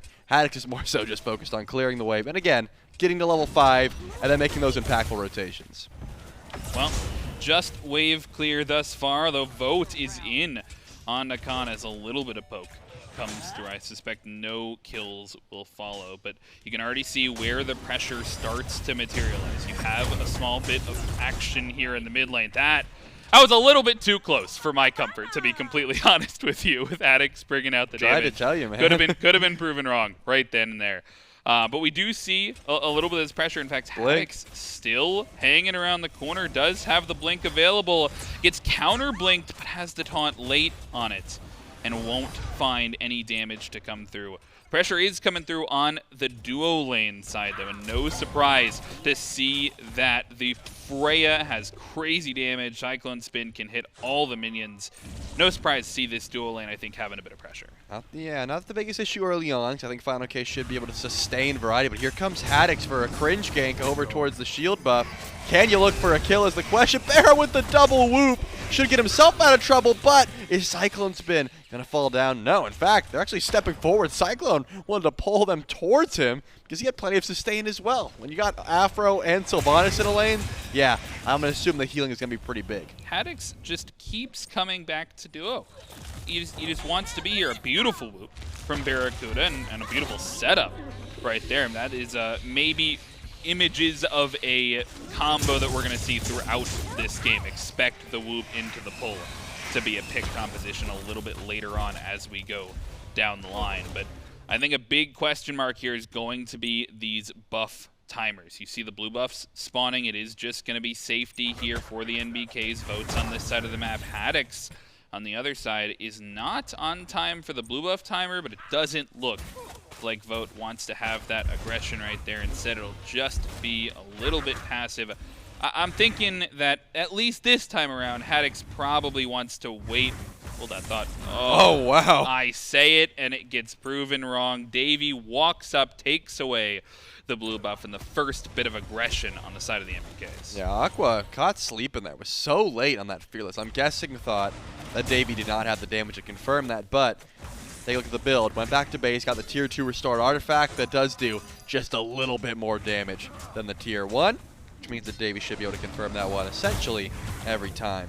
Like I said earlier, though, the lane is not enjoyable. It is a whole lot of this, just clear poke with Tainted Steel. Means that Davey will get the better end of the trades after that Chronos pendant is finished, but up until this point, probably just going to be a bit of a snooze fest. Here's some action, though, with Connor making the rotation. Could have some good damage. Look at this rotation from the mid lane. The ultimate comes through from Neith, but it's not enough unless CycloneSpin with the 3-man ultimate allows BaRRaCCuDDa to get a trade kill and allows Vote to come in on the other side of the fight. Mystic Rush hits 2, and Haddix finds the 1v1 onto BaRRaCCuDDa and makes it a 2-for-1 trade in total. Do not doubt the damage of the Athena. The Fonzo fam show up and get it done. I mean, Haddix made BaRRa think he was retreating. He made me think he was retreating to go back and peel for Vote. Nah, he was just trying to close the gap so he could blink, go back in with the taunt, and finish that kill off with the reach. Well played. Unfortunate for Connor. The ult was a little bit off the mark. Could have finished CycloneSpin just a little bit earlier, then the dive wouldn't have had to happen, but doesn't matter when you get out like that. Good enough fight, and BaRRaCCuDDa, I assume, is happy with trading that kill onto variety because you make the best out of a bad situation. Well, we do see the first bit of action from the Fonzo fam, and no surprise to see it on that left-hand side of the map. Now, the ultimate even being online for Haddix means that he could get involved even further as these buffs start to come up. Pull through from CycloneSpin. As surprising as that is, right? It's a 2-for-1. They have the level lead. They're level 6 compared to the level 5 of the other side, even after that minion wave. They're holding on to a small experience lead. That's pretty surprising for me. So far, I mean, the farm has been good. I guess that's the case, right? You look at the levels throughout. Seems pretty much mirrored, except for BaRRa, who's got the little bit of a lead over variety because, again, he found that kill before going down. So look at the biggest deal early on. As you said, the NBKs, they want this double ADC comp to get online, right? They want to fast track to level 20. They don't want to fight unless they have to. It has been the Fonzo fam that's been forcing the majority of these engagements, thanks to Haddix being able to use that Defender of Olympus from across the map and just showing up to every sort of brawl. But that doesn't mean that Vote hasn't been afraid of aggression, right? He has shown up as well. He's been able to find some decent dive. He's got the Transcendence stacking up. This Robin is already starting to be a threat in the team fight. But I don't think we're going to see too much action for Og until what has been kicking off the majority of the fights in this tournament, the Beacon, right? That's when we really get to see the grouping, the solo laners get involved. Sure. Both Aqua and Davy have the ability to rotate in. I mean, Aqua is so committed to these rotations, he didn't even start Blink, right? He even went teleport, even on tier. He's like, you know what, I'm going to get the teleport first. We'll worry about blinking in later. And with Blink being such a critical relic on that god, it's got to think he definitely dedicated the rotation, as you said. I'm looking at this build from Haddix. He is going Doom War, but I don't think that's super surprising. You mentioned earlier on the Desto the potential for a polyproc on these reach autos, really bringing the damage for the Athena. Do you think on this pick, do you think you're going hybrid, maybe building poly later? Do you think it's a full damage type of thing? Where do you think you're going with this Athena jungle? Hold that thought, though. The Athena is coming over on the left-hand side, and the ultimates come through from the mid laner, from the jungler as well, but he's off the mark with the Mystic Rush and Variety. Putting on the Juke Shoes won't be enough as Vote takes down the enemy ADC. Haddix and fineokay forced to retreat. A good rotation there in from the NBKs. It's a good pull whoop combo. Brings back fineokay, and he's got no mana. The chase down continues, and Vote finds a second. 2-for-0 for the NBKs. So much healing there from Cyclone. The whoops were on point from BaRRaCCuDDa, and of course the pulls as well. We're not going down. StreakUp backflips in aggressively, wants to find a 1v1 versus Kana. Chukes out the Emerald Dragons, but also doesn't hit the Spirit Arrow. Kana will be able to walk out here scot-free. Not too worried about the rest of the damage, but Haddix blinks in because Variety showed up. 3-man here for the Fonzo fam as they try to chase this one down, and CycloneSpin is the target. He needs one more auto, but the heal ticks come through. I don't think they have it in the tank, and CycloneSpin makes it out of there by the skin of his teeth. It'll still just be the 2-for-0 as the NBKs fight back. Certainly do. And these rotations have been important, right? Not just ganking, but counter-ganking, showing up to help your squad. That is what has been the big turning point here. Both junglers are not trying to get jungle dipped. If Haddix sees Vote showing up, he's ulting over. If Vote sees Haddix, he's making it there as well. And these heals have been clutch. I think CycloneSpin is my MVP so far for the early game. He has been on point with the heals, with the sustain, and with those pulls in. Him and BaRRA seem to have pretty good synergy for only playing together for a couple of days so far. But now, again, we're waiting for that 12-minute mark. That's when the true team fight grouping begins. Gold Fury is available, but neither team really has that much DPS to try to go in for it. But look at the XP differential. I mean, BaRRaCCuDDa's got 2 levels on Variety. He's also on Freya, which is just going to love this 1v1 whenever possible. That's why fineokay has to sit around. He has to essentially babysit Variety and try to get that Devo stacked up, try to get some extra XP. I mean, we really haven't seen these supports be quick to rotate at all in this event, right? And especially on these two teams. They've just been super happy to stay over there on the left-hand side. Maybe it's CycloneSpin getting things started here as the ultimates get traded out. And Vote is waiting in the wings, but they'll be forced back under the tier 1 tower, so no room for the engage there from the jungler, the NBKs. You're right, though. Objectives close to starting up. We're just 2 minutes away from this beacon, from that potential first solo lane engage. And already, unsurprisingly, they've got those relics upgraded. They have the reduced cooldown on the teleport.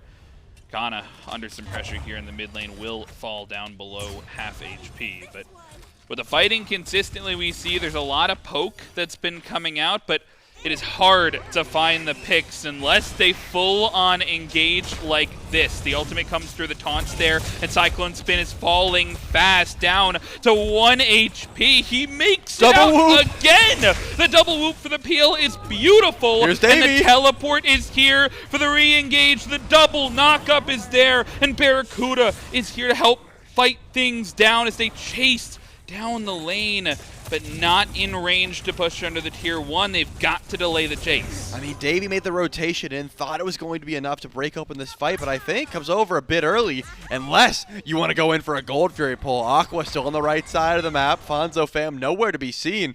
This is like a free Gold Fury here. That's a beautiful rotation in. Make sure to help save the squad. Fonzo fam just not ready for it, and they're looking for more. Let's hop into a listening with the NBKs. They might look to push down this tower. She will have ult soon. I'm backing. She has ult, 100%. Carry with you on rotation. That's okay. Athena ult. I will not live if they Athena comes up. I will be a bit behind the tier now, but I think it's like worth. You can take this again. I'm I'm backing soon.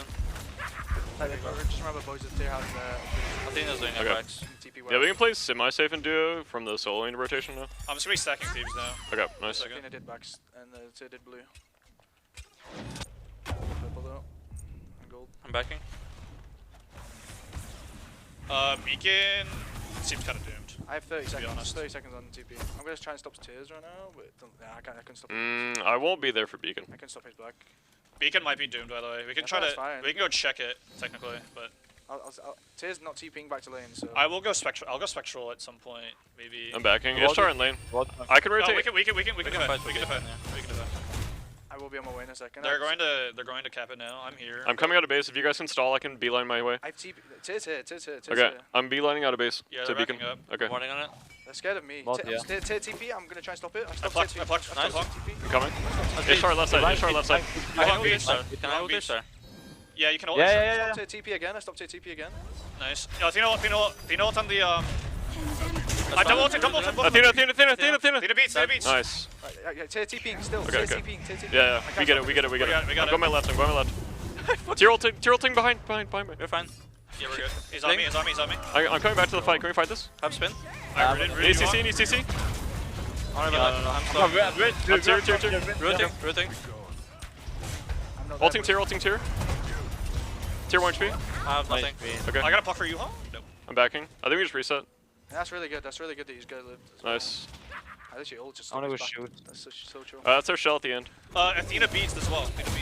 Well, they were waiting for their composition to get online, and it feels like it might be there at least for these mid-game fights. You get a rotation in from BaRRaCCuDDa, a clean 2 picks, grab the beacon, 4K gold up, NBKs feel in control. Yeah, I'm thinking Variety needs to stop picking up the phone. When the team says rotate, he needs to say, new phone, who dis? I'm going to farm. This man cannot step forward. I mean, that was a Neith ult, and of course, Vote ults in, and then his autoed him once. Like, he does not have the farm to try and live these engagements. My man's got 40 Devos stacks, and we're 14 minutes into the game, essentially. He does not have the itemization to even help his team. Beautiful ult there. Pull back in on the Cxnnahh. How much damage do you have, though? Does not seem like enough to get the kill, but StreakUp and Cyclone are still chasing this one. They want the purple buff, if anything. Cxnnahh up in the whoop and will be ulted after the fact. The CC immunity is not good enough to keep him alive, and BaRRaCCuDDa is still on the chase. A 4 versus 2 on the left-hand side, and they're not going to stop for anything. The tier 1 tower is but something in their way as fineokay will fall. The ADC will fall as well as the tier 1 tower. The NBKs, they use the beacon, they take it to them, they continue on their rampage. Beautiful fight. Unfortunate for Cxnnahh, leads the whole squad over to 2-0 lane.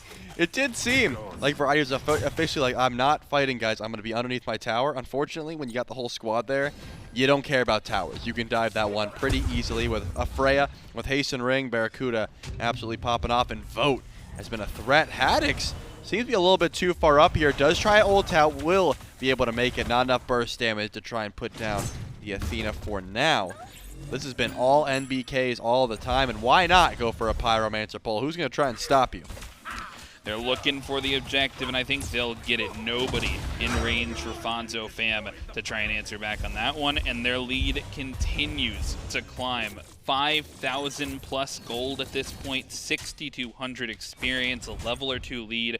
It feels like in every single role at this point, outside of the jungle solo dive, but we just haven't seen that come through from the Fonzo fam. They look so good in game number 1 when they were always on the front foot. Blink forward, worry about the rest later. It feels like in this game, all of a sudden, they're just all on the back foot. I mean, if you're trying to fight their duo lane like Haddix was, you're looking at your duo lane and realizing, hey, they're pretty far behind. So do you fight in solo? Wait, it's a Jorm there. That dude's so survivable. Are we even going to waste our time trying to gank Davy? No. So Haddix has nowhere really to look for farm. So he's not showing up to fights anymore. He's just been going to camps, whereas, unfortunately, Variety is never going to get online that way. He has to just try and clear. Oni Fury started up. Fonzo fam not even going to arrive to this objective. If anything, it's going to make farming a little bit easier for them. Those Oni minions will push the waves up, and they can try and respond that way. But grouping up for a team fight, not something the Fonzo fam is interested in for now. Teleport comes through to save the tier 1 tower, and the rotations and the groupings have just been on point. I think you'd be hard-pressed to find another game in recent memory where you would have seen as many groupings in 16 minutes as you have. Even let me rephrase.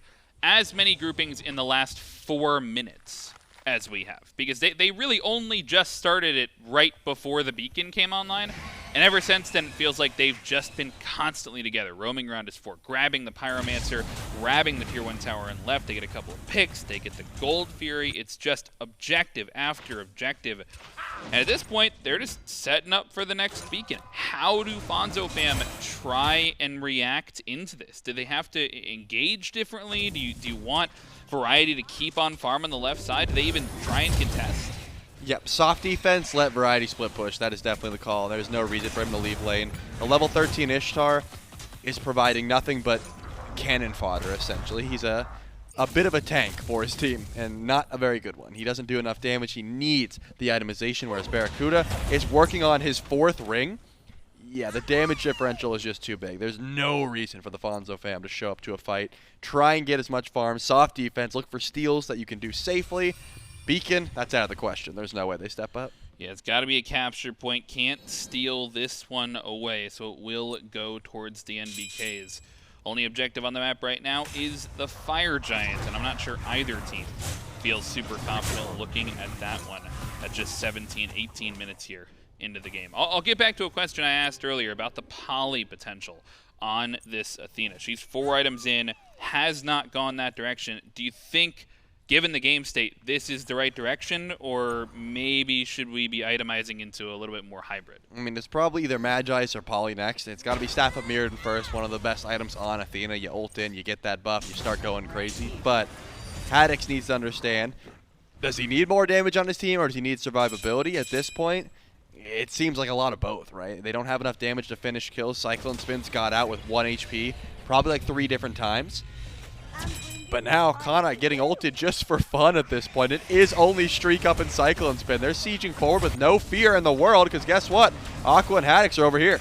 The ultimate forced out, but it comes back in. It's essentially an up-down from Haddix, and Aquarius is there to help him out, but I'm not sure that he's healthy enough to continue. The Jormungandr ultimate is chasing, and look at the rotation on the top side. CycloneSpin and StreakUp coming around, catching him out. On the other side of the tier 1 tower, Haddix will fall, and Aquarius may not be much longer for this world. He gets a triple fearless, but the damage is still there to be found. The NBKs grab 2 more. They may grab the tier 1 tower on the right-hand side as well, but the Fire Giant might be more interesting. Yep, Fire Giant should be the call here. Cxnnahh and fineokay are going to go for the mid-wave. I don't think they step up for Fire Giant. I think they get as much farm as they can and stay away from that side of the map, because the Fonzo fam is grouped up and they have plenty of damage for the objective. At the very least, NBKs grab 2 tier 1 towers, but they are essentially on borrowed time. It does not seem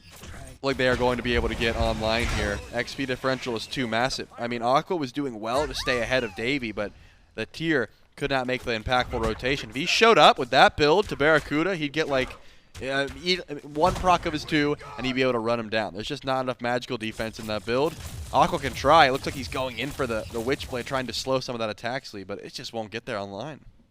Well, they're gearing up for the siege, and quite the composition they have to get into it. Essentially double ADC, 2 runic bombs in the pocket of CycloneSpin, as well as a support with ranged autos, which you're not getting often, but it's going to help even more in terms of fighting down these towers and these phoenixes.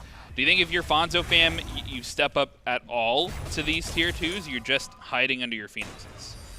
Man, I mean, tier 2 is risky, I would say. You gotta definitely you hide in your Phoenix, 100%. I think you can look for stacked fights in your favor, but with StreakUp around, is it ever really in your favor? Even if he's gone, should be able to show up with relative ease. Aqua and Haddix wanted to go for the split push, but even that was not enough. Davy immediately teleports forward, and the NBKs are posture like they want to look for a Phoenix at 20 minutes into the game. NBK is looking for something dangerous. Let's hop into a listen-in with the NBKs. thing. Beads in this. Huang's here. Tear backing now. I cannot stop it. I cannot stop tear back. I cannot stop tear TV. I might be deader. I'm committing damage for Yuang.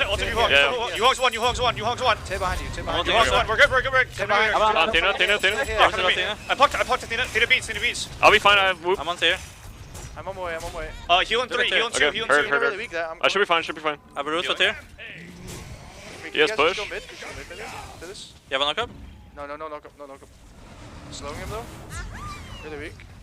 Maybe I get him. That's fine. We can end the game, by the way. I'll go T2 mid. I have no relics on this. Alright, let's go T2. Let's go T2. We go Phoenix. I have another bump still. Okay. Just let me heal you guys up. Yeah. My ult's up at Kind 25. of an aggressive route. Yeah, we're good. Okay. They're gonna go on me, StreakUp. You should be free casting here. Okay. Passing Athena. I have no beat as well, so maybe. Okay. That's Tom. We can step in aggressive. Athena no beats. I have whoop. I root of it. I'm on tier. I plucked tier back. Nice, I'm on tier. I have a heal. I'm focusing Phoenix. Do you have bomb for They Phoenix? have no damage. They have no damage. Yeah, back up. I'm multing Athena. Yeah, on Athena. Turn back. On top of you, Ramos. I whooped here. Afro's one. Knock up. I have a heal for StreakUp. Yep. I plucked a boss. Combo soon. Tier ulting away. Nice. Kill this I'm Ishtar as ulting. well. We can end. How long to banish? 2 seconds. Okay, we kill this guy. Huang. We go banish. Got him. Nice. Huge. No dash. Good Nice. Goal, nice. Good On kill. tight. Yeah, I'm bombing. Just stick together. I have heals. I'm bombing this. Yeah, I'm bombing this. Ulting this? Yeah. Let's go. TPing. Nice. Well They can done. find like God easy play, man. That's cool. Yeah, that was nice. I can't play next game. This looks like I can play Freya after all. The Freya is so easy, bro. That god was a really hard god to play. Yom was really hard as well. That character is so hard. I'm glad that BaRRa recognizes that Freya is a difficult god to play. And Yorm too. Yep. Just not Mickey gods at all. Difficult, high skill cap. It looked very annoying from Aquarius' perspective to try and dive BaRRa. I told you earlier, Hun, the tier could be a decent way to deal with him if he gets there from an even standpoint, but when BaRRa's ahead, he's got tank stats, survivability, and he's got the whoop on such a short cooldown that every time Aqua got close, BaRRa said, I got whoop, and you see tier in the air. You can't cast Fearless in the air. I've tried. It's impossible. Really? Yep. Even if he beads? Well, I guess then you're not in the air anymore. Yeah, you'd be on the ground at that point. I'm like at a loss. I was trying to think of something to say, but that was a 22-minute game. That's our fastest game this weekend, and we are just. And it just felt like they flipped a switch. Like it was a delayed game. They had some, mixy fights. It was 2-1 for a while, and then it was 3-2 for a while, and then all of a sudden they just 4-manned everywhere. Yep. The duo lane got off to a great start, and they didn't stop anytime soon. BaRRa on the Freya, free kills, went uncontested, fast track level 20. Cyclone, the sustain and the pulls were on point. It didn't really seem like fineokay and BaRRaCCuDDa could keep up. Well, we're headed to a Game 3, the all-deciding one, to send our final member, our final team, to the finals. We'll see you on the other side of the break.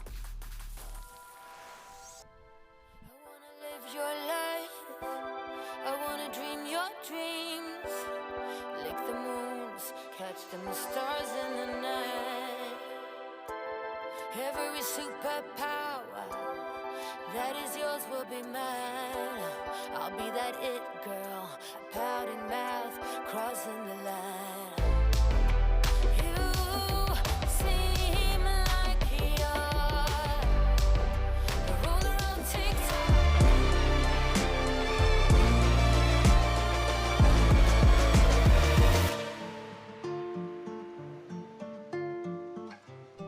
Welcome back, SMITE fans. It is 9 p.m. Thank you so much for sticking with us.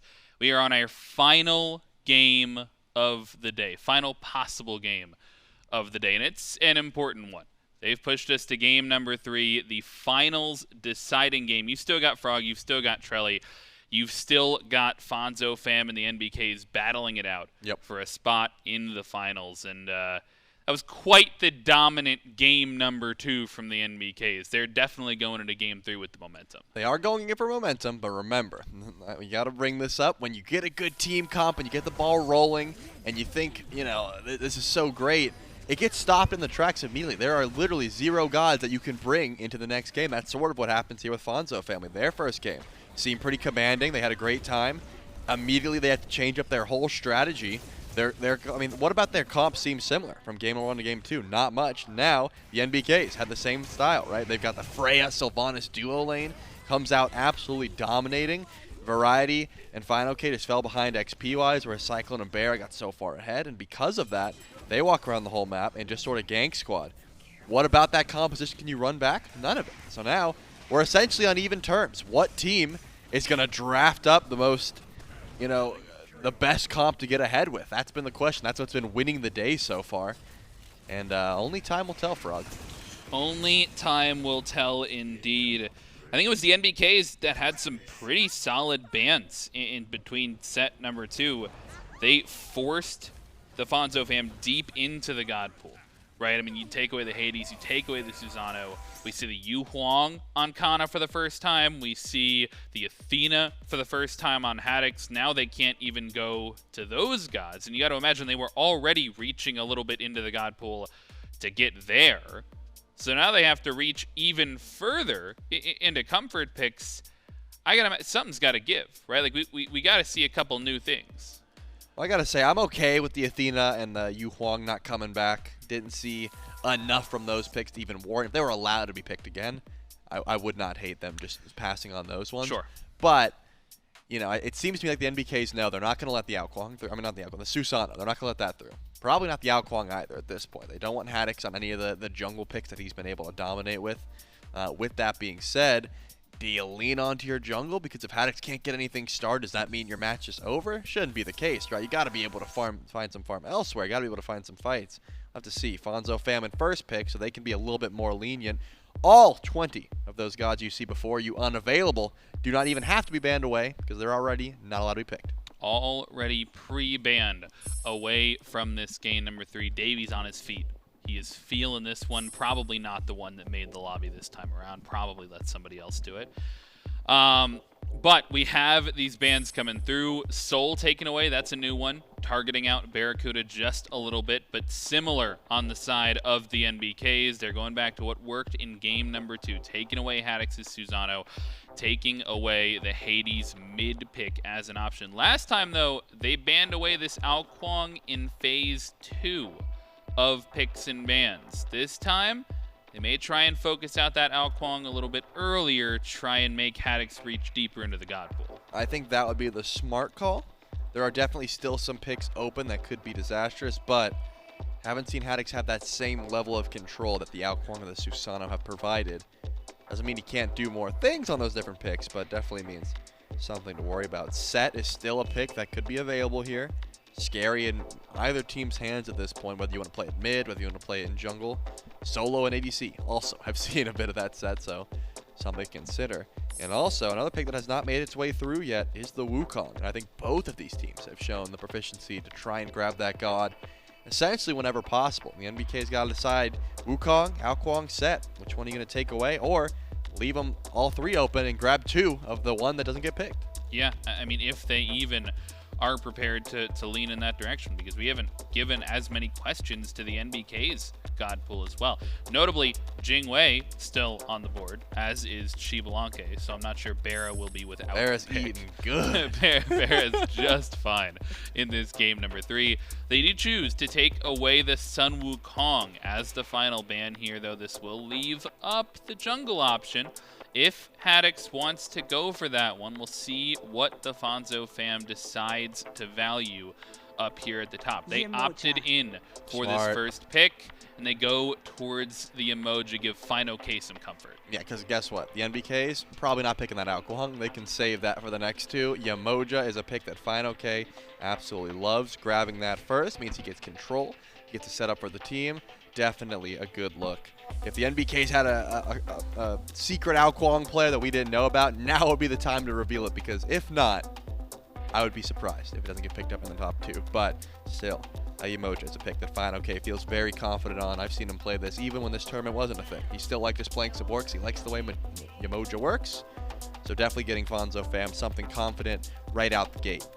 The NBKs, like I said, if they had just every god in their wheelhouse, Set, Huang could be a nasty top 2 here. Clearly they don't. They want to go in for the Atlas and the Olorun. Still a pretty solid top 2 as far as I'm concerned. Prot Shred, a lot of damage. Olorun recently did get a change up of his passive, so he's going to be getting those crits more often and more active. Less damage, but more often and more active. Should mean you don't have to build into as much power. You can still go for that attack speed. Definitely makes him be a little bit more lethal a little bit earlier on. You don't have to wait till level 20, essentially, for that Olorun to start swinging. Olorun Atlas locked in for the NBKs. Agni and Hachiman locked in for the Fonzo fam. That's going to allow the Huang to band away. And if that does happen, subsequently, Haddix going to be forced onto something different. I mean, he's cooking something up, right? Right. If he wanted to pick the Huang there, he would have. Oh, yeah. Either he's A, baiting at the ban, or B, he's like, don't worry, guys. I want to play X God, whatever it is, and I am not going to reveal it yet. It's possible he wanted to wait to see if the NBKs would reveal Vote's pick. Now there's a Fenrir in play. Certainly could be something that Vote wants to jungle. More often than not, that's where Fenrir is grabbed, and now Haddix can try and figure out what he wants to go to counter that Fenrir, or at the very least, to not get 1v1'd by it. Well, I wonder if they're even valuing the pick. They ban away the Mercury instead from the NBKs, and AMC comes out as the ban from the Fonzo fam. They do take away the Huang. He's got to have, I think you're right, he's got to have something cooking. And I'm sure the NBKs have something cooking on the other side as well. They've got some flex potential still in this top 3. Atlas could go solo or support. Olorun could end up in the mid lane, could end up in the ADC role. Even Fenrir could end up in one of a couple of roles depending on these last 2 picks. And as this final ban comes out for the Fonzo fam, they've chosen to take AMC off the board. I think that's a smart target towards a physical mid laner, potentially, possibly looking for further mid laners here. And it's going to be a Thoth ban, a little bit targeted potentially, but I think they're settled that they think that Olorun's going ADC. Yep, and now you got to find something with CC immunity that can dive the Olorun with ease. I know Haddix has played the Camazots. That's something that I think is a great time into Olorun. Not terrible. Up against Fenrir as well. Early on in the week, we saw Haddix play something like Lancelot. Does have that CC immunity. Could get to Olorun in the backline. With the Mulan, Hubbard, makes me wonder, is this Atlas going to go over to support or solo, and vice versa? Do you put the Mulan over into the solo role? Both have been played pretty consistently, but when you change a Mulan into a Chiron, tells me you might want to wait and see what the Fonzo fam are grabbing in solo lane first, and then you can decide. So now you've got cleanses, you've got range damage with Chiron, you have good lockdown with Atlas and Fenrir. So far, pretty solid composition for the NBKs. They're trying to draft for not only late game, but also a little bit of early as well. Chiron locked in for the NBKs. Last 2 picks remaining for the Fonzo fam, and Thanatos gets insta-locked here for Haddix, and he wants to play something early, and they steal the hover. Nice job from the other Mulan, side noobs. as well. They take the Thanatos Mulan. That is an early focused solo jungle dive if I've ever seen one. Wait a second, Frog. I have failed to consider that the NBK, look at them giggling. They knew this was the bait. They were like, let's fake hover Mulan, act like we want it, see if they pick it, and they did. Mulan ult is good into Olorun ult. Yeah, but now they're going to whip out the Mulan counter, and the last pick that they've been saving. The Mulan counter? The Mulan counter, the uncontested Mulan counter is about to be locked in 3 seconds, and when we see it, all the Fonzo fans can go, oh, they baited us so hard, how did we not see that coming? I was waiting. You don't have to hold your breath. I was waiting the 3 seconds because you said. Well, that's when I would have done it, because it's so obvious to me. But it's going to take them a little bit to figure it out. You want to hold on to that for the viewers. Yeah, wait until the suspense, I'm sure, is killing tension, them. Right? Building tension. No, totally. I mean, I get it. I think I totally agree. When you see the Fonzo draft, you see those 5 gods. There's a pick that immediately pops out. Not something that's been played before. Definitely something that's going to fit right in with this Atlas, Olorun, Fenrir, Chiron. I don't know if Nike's it though. I just love that we Billy fed us that information right before, and we could have acted psychic, but we are better because of it. I almost did. He put it in before I could have acted psychic. Oh man, that would have been good. But the Nike gets locked in, the notorious Mulan counter. We all know it. We all saw it coming. It was obvious to everyone except for unfortunately, the Fonzo fam, who just baited themselves into this matchup. In all reality, I think Mulan and Nike are just going to scrap a bit. The knockup immunity helps for that ultimate, trying to immune the knockups and things like that. But you already highlighted it. Mulan is going to have a decent time into Olorun. You want to be able to CC him. You want to be able to dive without getting slow mode. That's going to be a good look. But with finals on the line, Fonzo fam puts Haddix on the Thanatos. That is a sort of carry or be stomped sort of mindset. And I'm really excited to see how it turns out. It's a bold statement. It's certainly putting a lot of pressure on your jungler, but I think we've seen Haddix stand up to that pressure before. Today, even, stand up to that pressure. He seems to be the driving factor in a lot of the success that the Fonzo family's been having, right? He's the blink in first. He is the force the engagement at the purple buff. He is the show up at the dual lane constantly type of jungler, and frankly, I'm a little bit surprised if he's trying to play this style. I'm surprised this is the first time we've seen him on Thanatos. This fits his game style pretty well, I think. Number one, Haddix, above all else, is a showman, right? He wanted to put on a 3-game set leading into the finals, so he kept this in the back pocket. He didn't want to reveal Thanatos to anyone. Number two, it is a bit difficult to play. You know, you got to make sure you're on point. If you miss one Death Scythe, your fight could be over. If you miss an Execute, your fight certainly could be over. So there's some other picks that are more forgiving. I think that it is a snowball or be stomp sort of pick, but if you can find that one kill that's sort of just snowball, it's a little bit like Kali ult and Scylla ult in my mind, where once you get that first kill, you get some action. Kali gets a heal. Thanatos, in this case, gets a heal. He gets cooldown resets, and he can sort of snowball that into a completely different fight. That could be the plan here for Fonzo fam, but like I said, if you're playing around your Olorun, if you're getting the time dilation, which can be so annoying to try and deal with, if you're fighting every single fight with the slow-mo, it can be difficult to deal with as well. All right, Trelly, for the final time tonight, are the NBKs going to finals, or is it the Fonzo fam holding the Soul in role strong? You have been asking me, you've asked me a lot, and every time I've jokingly given you a cop-out answer that Fonzo fam is a scarier name, but in reality, Fonzo fam comp is pretty scary, and I'm thinking Olorun's going to have a hard time surviving. I got to give my edge to Fonzo fam.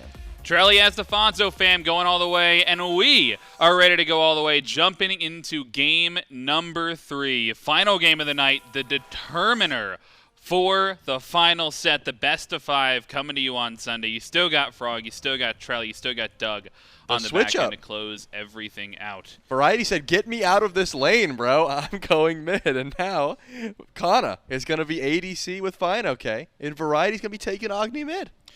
Well, if you switch up the roles, you kind of reset the god pools as well, right? Like there's only, if everybody has 2 or 3 ADCs or 2 or 3 mids that they're good on, they might as well be different, a different 2 or 3 mids or ADCs. So I've got a few methods for, you know, just expelling tilt from your body, right? If you have a bad ranked game and you get farmed a bit, there's a few things you can do. Number 1, change your shirt, wash your hands with cold water.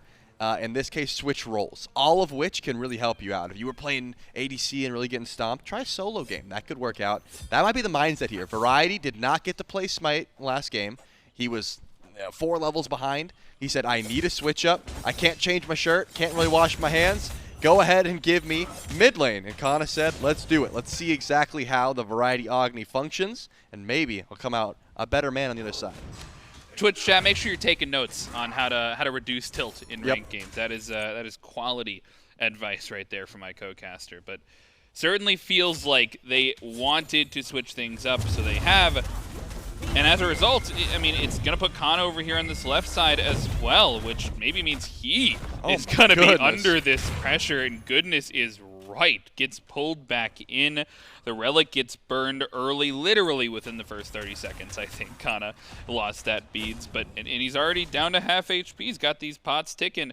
Luckily, I think Hachi, one of the safer ADCs out there, and luckily, he's got Haddix coming in on the back end for the cringe gank, but they recognize it. He backs off, so they're going to stay alive for the time being. I just want to warn everyone listening now, if you have not faced Olorun recently, you will be pleasantly or unpleasantly surprised at the damage output you see once he gets access to his crit.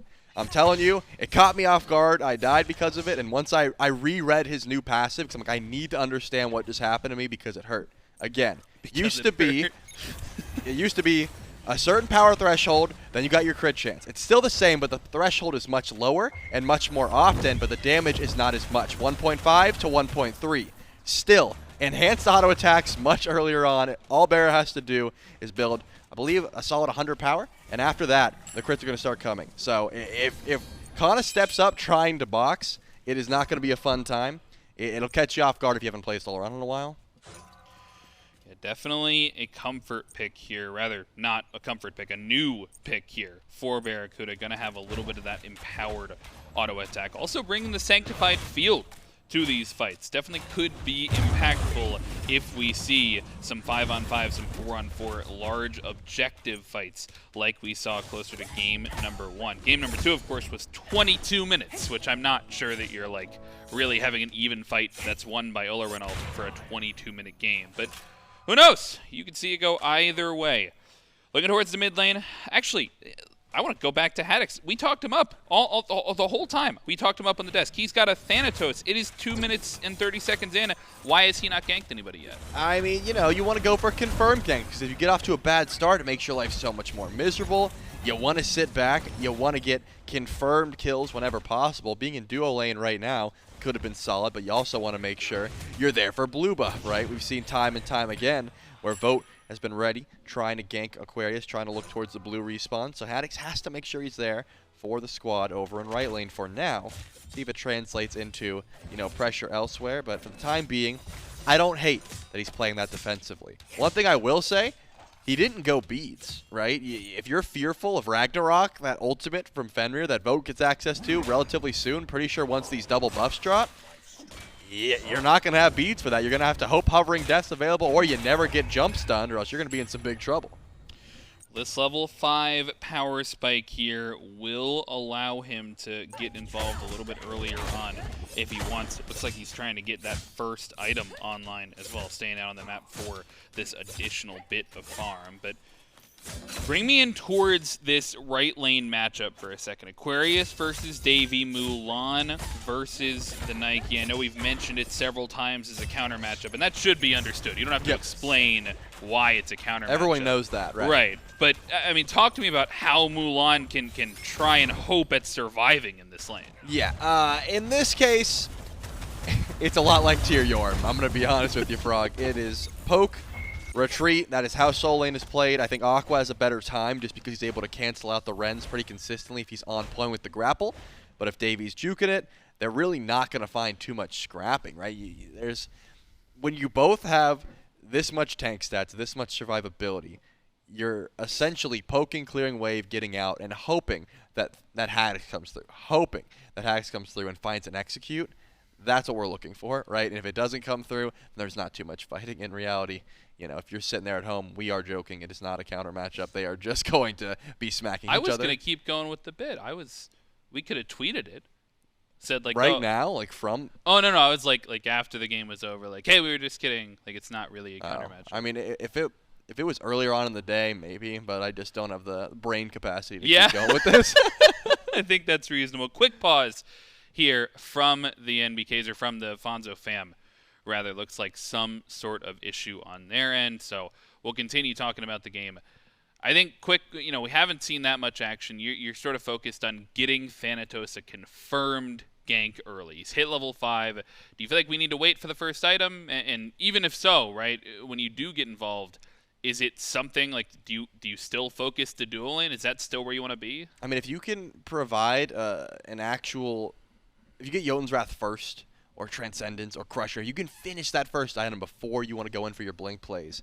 It is certainly a good time, right? If you can just guarantee that you're not using your full kit before you actually have that extra power spike, I think it bodes very well for the extra damage. However, Haddix doesn't seem too pressed in the matter. I think there was some opportunities to find some blink plays, but he's more so playing for late game. It is a bit of a, I can't think of the word, but when everyone believes something that's not necessarily true.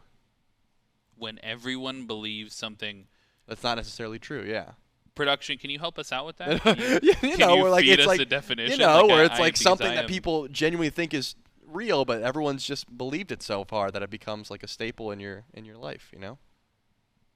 Point is, people think Thanatos is only good early. Religion? What? No. When everyone thinks Thanatos is just good early, right? And his late game is just so bad. But it's not. Thanatos' late game can be nuts. If you get those Hydrus procs, the Bloodforge shields, he's got plenty of damage. He's not just an early game god. But because everyone says Thanatos' early game is so good and he's so snowbally and he doesn't do anything late game, we've all just, just agreed to it to be true that he is bad late game. But he's really not. A common misconception. That's what it is. Thank you. Okay. Yeah. I'll take that. I'll take a common misconception. I totally jumped the gun. I was in a completely different ballpark. You were like the religion of Haddix, the religion of Thanatos, something along those lines. Nope, not dabbling in that. I was in a completely different I just want to ballpark. let you know it's okay to play passive on Thanatos. His late game's all right, man. That's fair. all. That's fair. He's got the execute. They've got the tanks available to be executed, right? So you're still going to get the potential value. We're back into the game. DC got solved real quick.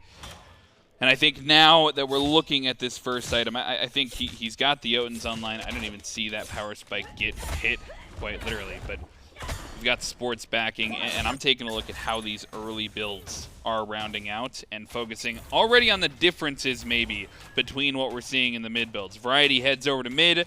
Instead of getting something a little bit slower, instead of stacking up, he jumps right into this pen item. That tells me he wants to get involved a little bit earlier. Well, I would hope so, right? I mean, Variety does have decent damage. As we can see there on to StreakUp, not quite in Threshold, and StreakUp's going to have the ultimate. No way Haddix dives that tower. Definitely a smart call. Hovering Death is essentially going to get you close to a kill, and then StreakUp's going to say, nice try, nerd. I've got Centaurus. Good luck. So pulling the beads, definitely a good look. Not going to find the first blood just yet.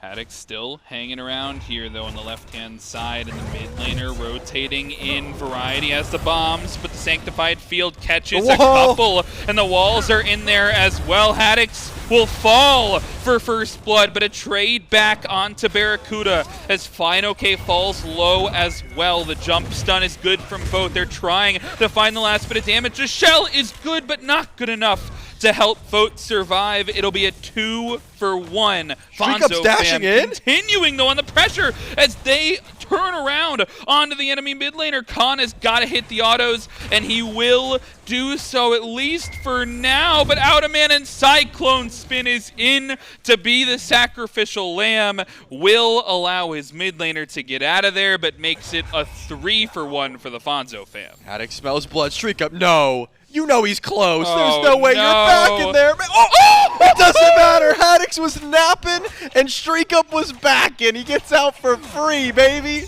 All part of the plan, holding on to the confidence. And thus far, not the best start from Haddix. He's got the 0-1, but I'm not sure that matters, right? You're holding on to the late game for the Thanatos. If you need to get there, the rest of your team grabs 3 kills. I don't know, man. I think StreakUp's in Haddix's head now. He didn't get the first kill, made him waste the blink as he just backed in his face. Now he's going to have an uphill battle. It was a beautiful River's Rebuke, by the way. I mean, Vote goes in. Remember, Haddix hovering death before that fight.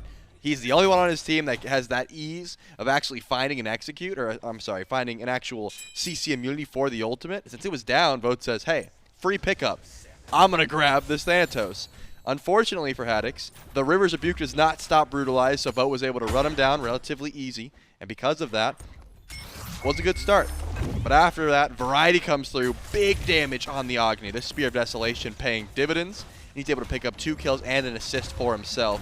Loving the switch up from ADC to mid. Yeah, and you certainly feel the frustration there, I think, from game number 2 on Variety. He's like, I literally could not play the game when I was ADC, so I'm going to go and play the game when I'm the mid laner. An early rotation, but over here, ults are back up, and the River's Rebuke gets dropped as well as the Sanctified Field, but good peel, and the Riptides are beautiful to get fineokay out of there. Kana stays in, though. He's got to hit one more auto, and he doesn't. The body blocks are good, and Vote comes in on the rotation. The ADC falls. Wow, Kana could have rolled the Riptides out with fineokay, was not able to. Wanted that extra kill. I'm assuming did not expect the rotation in from Vote, and that Brutalize just did too much. Remember, StreakUp does have the beads, but he beats a little bit early. Doesn't matter.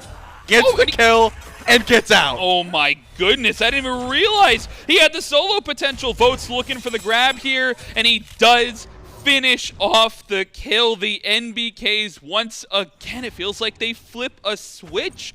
It's an attempted engage there from the Fonzo fam, and you get so much value out of the beads there. The Thanatos ultimate was just running out, so you get double value. I hate to say it, but it seems like StreakUp's putting on a show here. I actually don't hate to say it. I don't hate it at all. I like that StreakUp's popping off. But that's twice now. Haddix has went in for the kill onto StreakUp, come up empty-handed. In this case, worse than empty-handed. He actually ends up losing his life and varieties. All the while, Vote comes through with the easy cleanup, sitting 3-1. 3-1 indeed. Looking good on that was a 1 gold difference. It's very rare we get to see that. J-Max actually keeping track of how many times we've seen a single digit, and I'm pretty sure we're only missing 9. We've already seen 1 before, so it wasn't as cool. I'm sorry.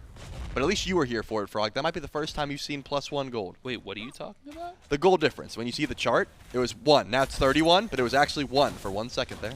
Oh, that's pretty cool. Yeah. That's pretty cool. 1 gold difference maybe shows how even these teams are in terms of this game right now, and I think no surprise there. Both of the games that we've played here in this set, I think, have started to run out of control for the losing or the winning side, right? We've seen that downhill climb start at this beacon fight at around 12 minutes, 11 minutes when you're grouping up for these 3-on-3s to 4-on-4s, and so if we're going to see something similar, if we're going to see that pattern continue, and we're looking to value a mid-game, early to mid-game, 3-on-3, 4-on-4, who's got the advantage here?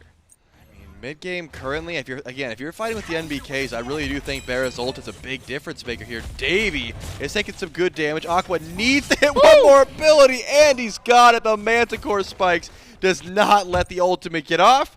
And Davey gets soloed by Aqua, going big for his team. Second time Davey's gotten soloed this set. I will continue to call him out for it. No, that's good, yeah. He didn't even get the ult off, man. This time, though, it's Fonzo getting the ult off, trapping CycloneSpin in with the River's Rebuke, and Haddix in onto the execute and stuns out Vote as well. But the counter engage may be there. Forces the beads onto fineokay, and StreakUp and Vote are still hanging out in mid. Maybe unaware of the rotation, but Vote just doesn't care. He dives the mid laner under the tier 1 tower and forces StreakUp to stick around in mid lane as well for the rotation to come through. Ultimately, a 2-for-1 as they take out a good rotation there from Aquarius. All right, I got to break down how clutch Aqua and fineokay are there, because on paper, it seems like fineokay walks up, gets the pick onto Cyclone, and has a good time. But remember, no beats. He used Hovering Death right in front of Vote, so Vote goes into Ragnarok. He says, okay, I'm going to pick up this Thanatos. We're going to get a free kill, go from there.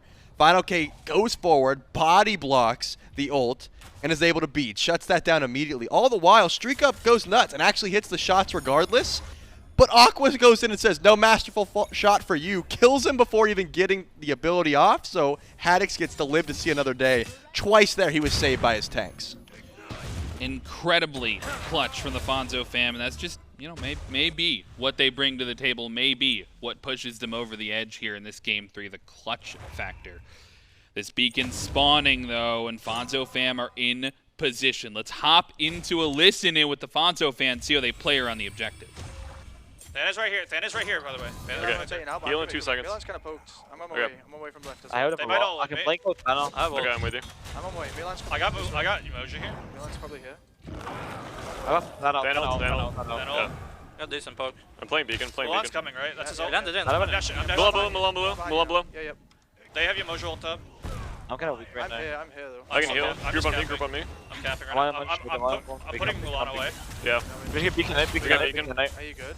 We got beacon. Kite out. I do have ult for you. Ulting this. On Mulan. I'm Mulan still. Mulan's one. Yeah. Emoji. I feel for you. Watch for Thana on the side. Thana has blink. That's good enough. Yeah, nice. We got beacon, that's really good. We killed Mulan as well. Nice shot spinner, I'm backing. He's gonna get a prot right now. Yeah, that's fine. Probably going Aegis here. Blink, sorry. I have Thebes in 500. Nice. I do have fully upgraded show, by the way.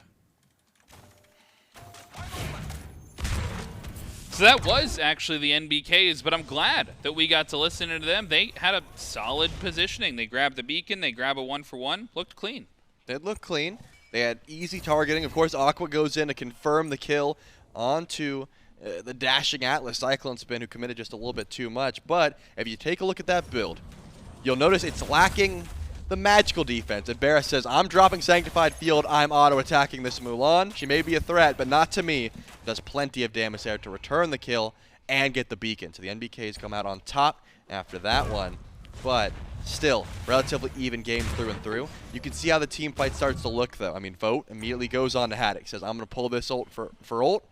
A relatively even trade, I would say. Hovering Death and Ragnarok are both can easily pull kills. Kana takes a lot of damage, forced into the beads. Did not have the ultimate. Mounted Archery couldn't get him out of trouble.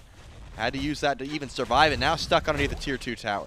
I don't know if he needed to beads there, but we can even revisit that stun there.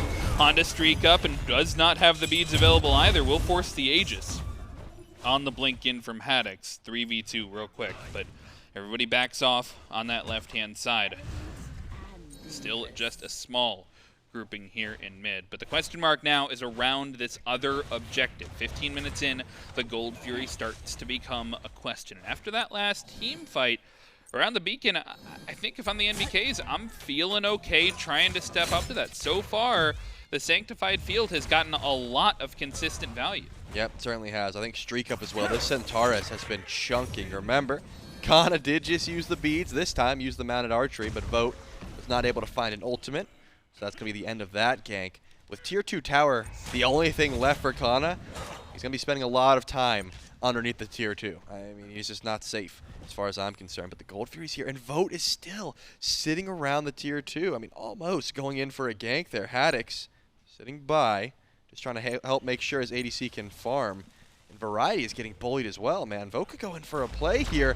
Variety, you gotta Aegis one thing, but how much can you really Aegis here? Good Riptide though, and the peel is not enough. Vote tracks with the Brutalize and will get out of dodge with the Ragnarok.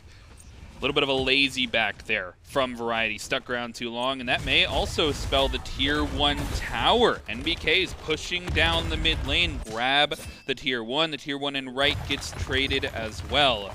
Now on to the Pyromancer, already falling fast. I don't think anybody from the Fonzo fam can get here in time.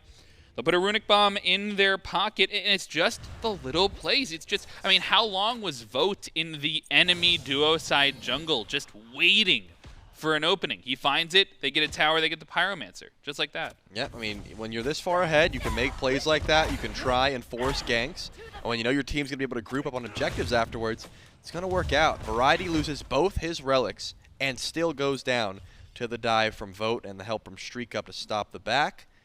This Agni is going to have to be very careful. All the while, Gold Fury is still available. As far as I'm concerned, this is an easy push-up. NBKs need to go in for gold. Whenever Vote gets the opportunity, he can blink into the backline, pick up Variety, find the pick, and then translate that into the Gold Fury. Doesn't seem like the Fonzo fam really has an avenue to try and fight here. Again, not that far behind. It's just the carries aren't looking like they're in a great position. Well, 7-7 in the kill department. Only 500 gold separating these two teams. And it's 17 minutes in. This is the closest game we've had. Davey under some pressure on the right-hand side, but he's learned his lesson. He gets into the ultimate early on and forces the Fonzo fam away from the blue buff. But that leads us to yet another beacon spawn. And this time, I do want to hear from the Fonzo fam. We'll jump into a listen-in with the blue squad. Go on! No, we're good. We're playing beacon. Come to me, Vote. Back to mid. I'll be over. Come on, help mid. Coming. I'm on way. I'm TPing. You should be out, right? Oh, he's not going for it. Nice. I'm clearing midway. Clearing midway. Nice. Nice. Come on, Yeah. I shelled. Did he ult or no? I'm playing beacon. I have to bomb. He might ult me. He ulted me. He missed ult. I'm just tanking this. Yeah, I'm just getting stuck. Yeah. I can push him off. That's actually so good. What the fuck is he doing? We got beacon. He's a retard. Go gold, maybe? I'm slamming Mulan. I'm getting taxed on. NBK's production keeps recognizing my mistake and just gives it to the team that is winning these fights. The NBKs grab the beacon one more time. They're on the Gold Fury as well. They just find these picks effortlessly, it feels like. I mean, Cxnnahh, I'm guessing, didn't know the interaction there with the ultimate. You can't shoot it through walls. You can't shoot it around walls, which means he had to dive so far. Vote was going to pick up the kill regardless. At the very least, he was able to claim that one. But the NBKs in such a good position to grab the Gold Fury and continue onward. I mean, once again, though, Haddix diving for StreakUp, and he just didn't have the damage. He missed the Scythe, used the 3, did not have the Hydra's proc, and had to up down. Was not enough, man. This is real rough. Yeah, it is not looking fantastic for the Fonzo family. Definitely feeling good if you are the NBKs, because you're able to consistently get in onto these fights, right? Like it feels like you do have control here. But if you're the Fonzo fam, especially after game 1 where it felt so dominant after game 1, and then game 2 feels even more dominant for the NBKs, it's the most even game you have. It feels like you have finally a real chance to adapt, right? Now you've lost a couple of fights, you've lost a couple of these small engagements. How do Fonzo fam adapt in this game? That is the question. I've been seeing a lot of engage on a StreakUp. I think it is a good call, the Chiron, to do a good portion of the damage. But it's just not guaranteed anymore. I mean, you can't just dive in because he's got the death immunity with Centaurus. He's got both relics. They're down currently, but it doesn't seem like they have enough. So I think letting Cxnnahh split push is a good look. If NBKs aren't going in for Fire Giant, won't be immediately something that the Fonzo fam has to worry about. And Aquarius seems to be still very tanky, but I don't know, man. BaRRaCCuDDa, this build, he's got 3 rings already. Even without this much, even with as much HP as Aquarius has, the magical damage does seem to be lacking.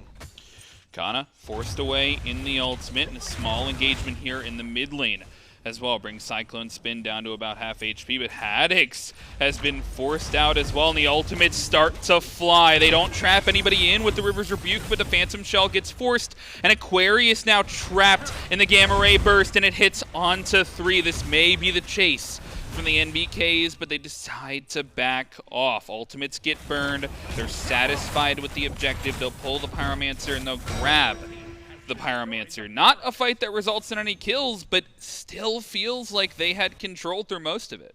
Definitely did. And I mean, if you're able to pull some relics, or at the very least get a Pyromancer and a Runic Bomb in pocket for a CycloneSpin, all going to be good looks, right? It just seems like they're going to be fine.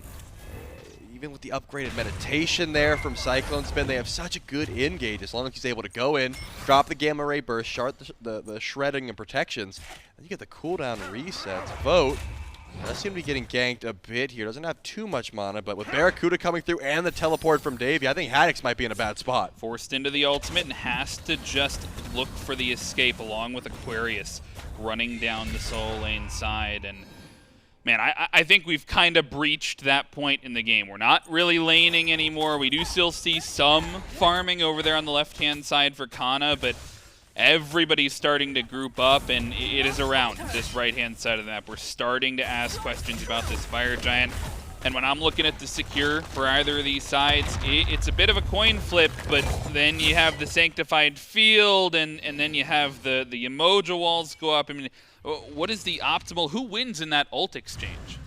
I mean, so far it's been the NBKs, right? They are coming out on top regardless of the situation, just because they've got the damage online. Their carries are hitting a little bit harder. StreakUp and BaRRa have the damage to back this up. So I'm thinking, even with fineokay hitting these massive River's Rebukes, you gotta bait out the Phantom Shell first, which at the moment CycloneSpin still has down for 15 seconds. Were they able to find an impactful ultimate during that time? No, unfortunate. So now back to Primal Fury. Vote currently on the left side of the map.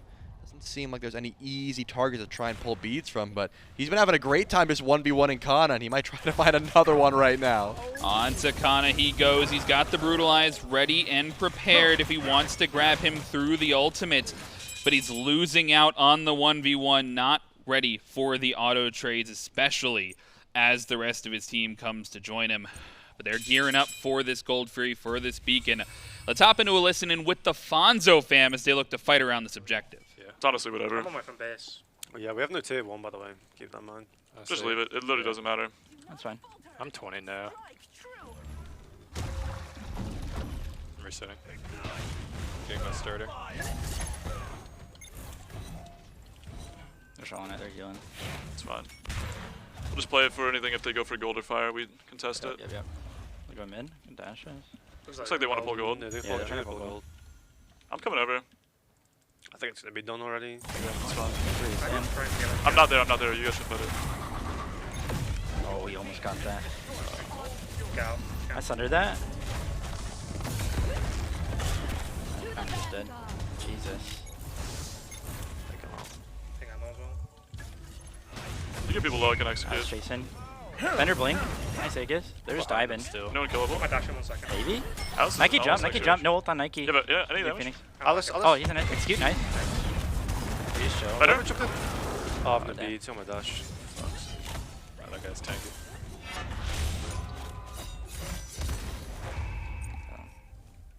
They got fire. No, they're not. I gotta tell you, Trelly, it seems like definitely a little bit of a loss of energy there for the Fonzo fam squad. Yeah, I'm definitely seeing not a loss of confidence so much, but they don't really feel like they can fight, so why not just let the comms go quiet, focus on farm. As Haddix said, if they go in for a Fury, maybe we fight. But Hack's on the right side of the map. There was no way they could make it there in time. BaRRaCCuDDa just had too much DPS on that objective. Already level 20, has the diamond arrow in tow. If you have your full 2 stacked up, it's a lot of objective damage. Probably smart just to go in for the retreat, but fineokay unfortunately gets caught out. At least you get the return kill on the CycloneSpin, but then Variety dies for your troubles. Doesn't end up being worth it. Aqua's here though. Looks like the Fonzo fam will be able to kill the Titans first, but with some help from Davy, both Titans will go down, and that'll be the end of the aggression for now. The Pyromancer's still available, Fire Giant. The NBKs are certainly the ones in position to go for a Fire Giant pull, if anyone. But you got to watch out for Variety. He still has some good AoE damage. I think with Davy and Vote playing zone duty, though, it's not easy to try and step up to go in for a steal, right? They have so much damage. They do hop onto the objective, though. NBK's holding out the Pyromancer, down to half HP and down fully. They'll grab another Runic Bomb, 2 in the pocket of the support there. CycloneSpin looking to dash in as well. Things get slowed down initially. Aquarius forced to ultimate away. Variety getting poked out as well. Look for Haddix, though, on the backside of the fight. May look to gank as now they've caught Davy a little bit low, down to 60% HP. Could be anybody's fight. Both teams hesitant to find a full engage here, and I think rightly so. They have the minion wave, though. They're going to look to push under the tier 1 tower if they want to try and find the objective, but they're too hesitant to engage. Yeah, Vote's got a blink here. He wants to try and find a pull. Remember, no beads on Haddix or Variety for 30 and 10 seconds respectively. Even Yamoja, fineokay, has to stay back because he doesn't have access to the beads. I'm surprised Fonzo fam felt confident enough to step forward, right? I mean, they wanted to go underneath tower.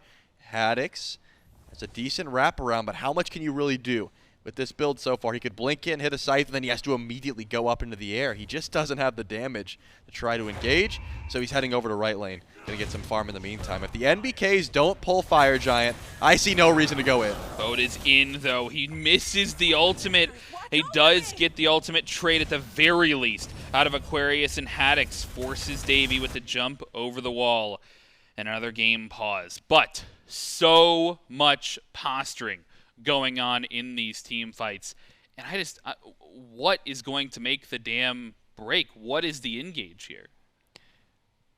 That's a good question, Frog. I wish I knew, because so far the engage has been NBK's seeing if Vote can pull beads, seeing if Cyclone can pull beads, and more often than not, it's someone from the Fonzo family going a little bit too far, right? They are overextended. They try to retreat. They can't make it. A lot of times it has been fineokay because as a support, you got to stay back and peel for your team, right? You got to drop River's Rebuke. You got to try and control because Variety doesn't have enough peel for himself, right? He does not have enough to cancel Brutalize, to get him out of the Ragnarok, to get him away from Davy. So as a support player, you're sort of just left for fodder at that point.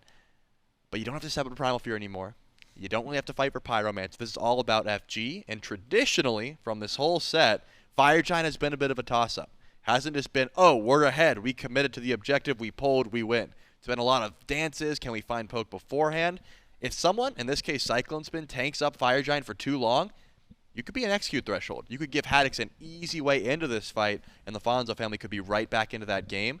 So NBK's going to have to play this one slow. I do think they need to go in for a bit of a bait, right? Pull for Fire Giant. Don't get too low. Once it's about 20% or so, drop the Sanctified Field, look for the counter engage, look for the chase. Seems to be the easiest way for the NBKs to solve this. Yeah, I mean, so far we haven't seen Haddix able to engage at all starting with the ult. It's always feeling like he has to find some sort of damage beforehand, find the auto-cancel, find the scythe, and feel like he's getting value out of that. But if you can find damage elsewhere in the fight, even if that damage comes from a third party, like a Fire Giant or a Phoenix, you can start out the fight potentially with an Execute, and that could be a huge open door back into the fights here if they want to try and look through that engage. I think on the other side, though, Vote is a huge key. I mean, we didn't even talk really about how big of a pick this Fenrir was at the time that it happened, but we saw Hachiman and Agni locked in 2 and 3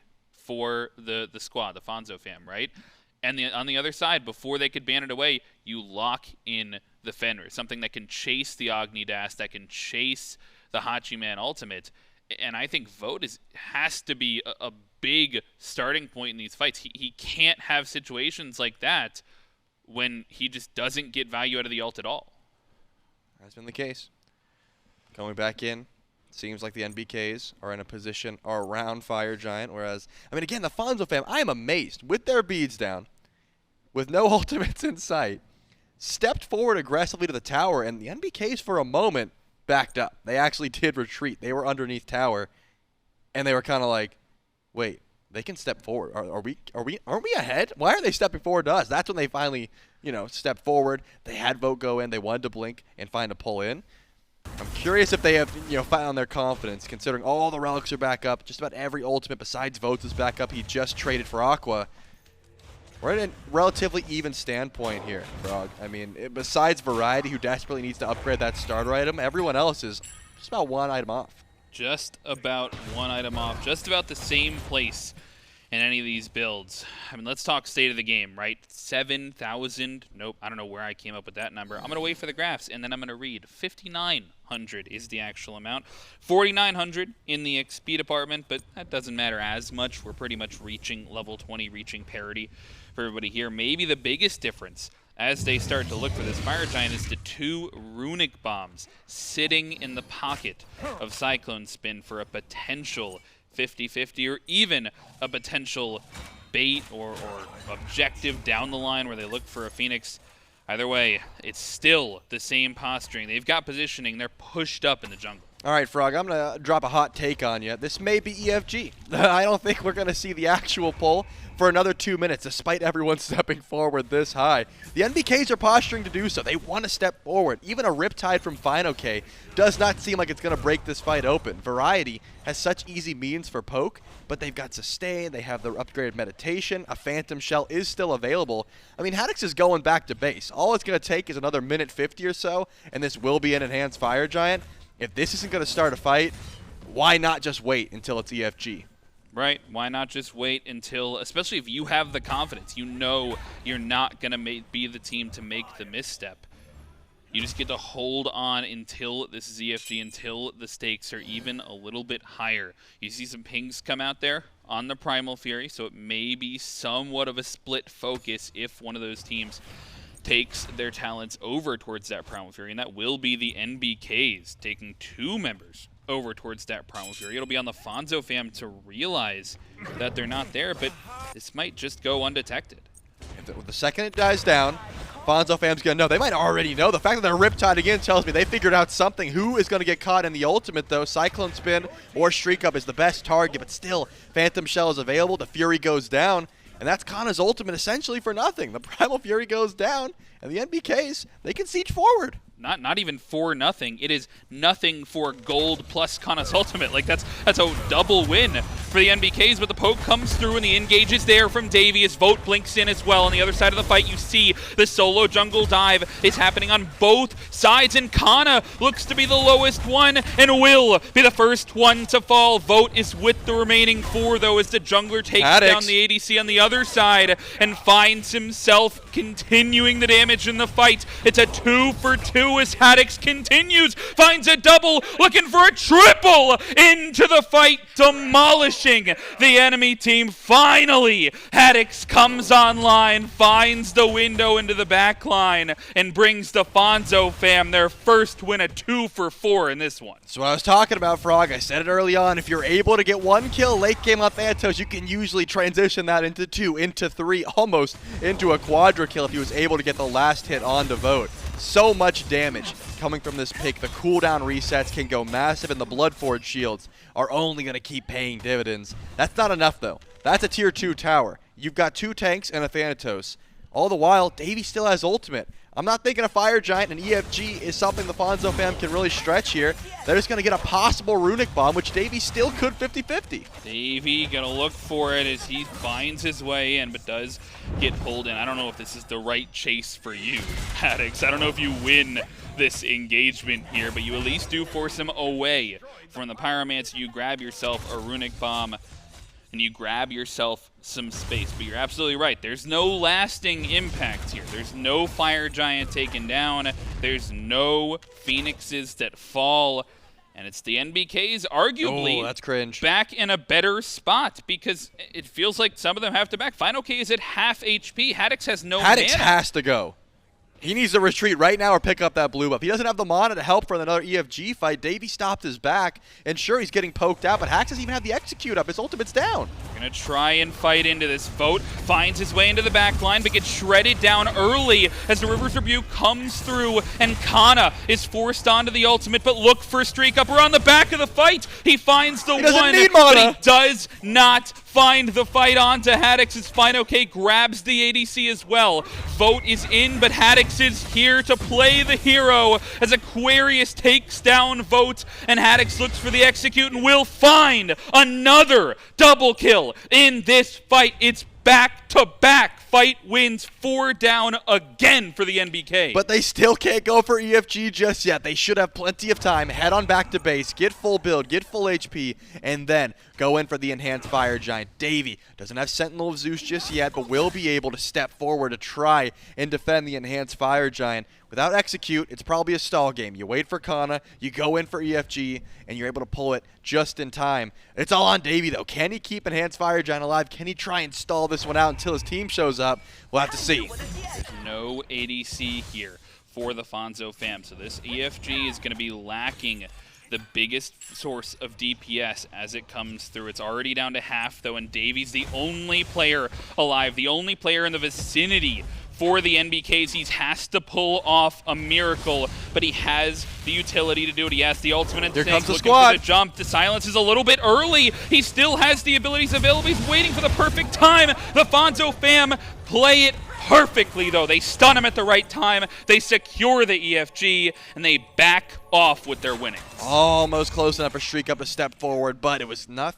Fonzo fam grabs the enhanced Fire Giant, and this completely tied up game as far as gold and XP is concerned is now in favor of the Fonzo fam. Back-to-back, 2 fights in a row where Haddix was able to make some big plays. I think Aquarius has gone massive to set up for his team, and we got to give some credit to fineokay. The heals and the sustain has been massive. All the while, Variety topping the damage charts. This Agni has been making huge plays, setting up for his team, poking out, making sure that Haddix can really work as a well-oiled machine. The Fonzo fam have officially turned on, and I'm thinking 2 tier 2 towers to try and go through.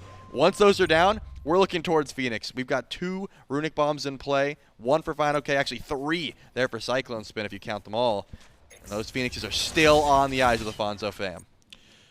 On the eyes of the Fonzo fam, indeed, go the broadcast, right? Fonzo fam, they've got the gold lead, they've got the experience lead. Neither of those things matter, though. Everybody is almost 6 slotted at this point, and it's the EFG that is going to give them the favor in this fight.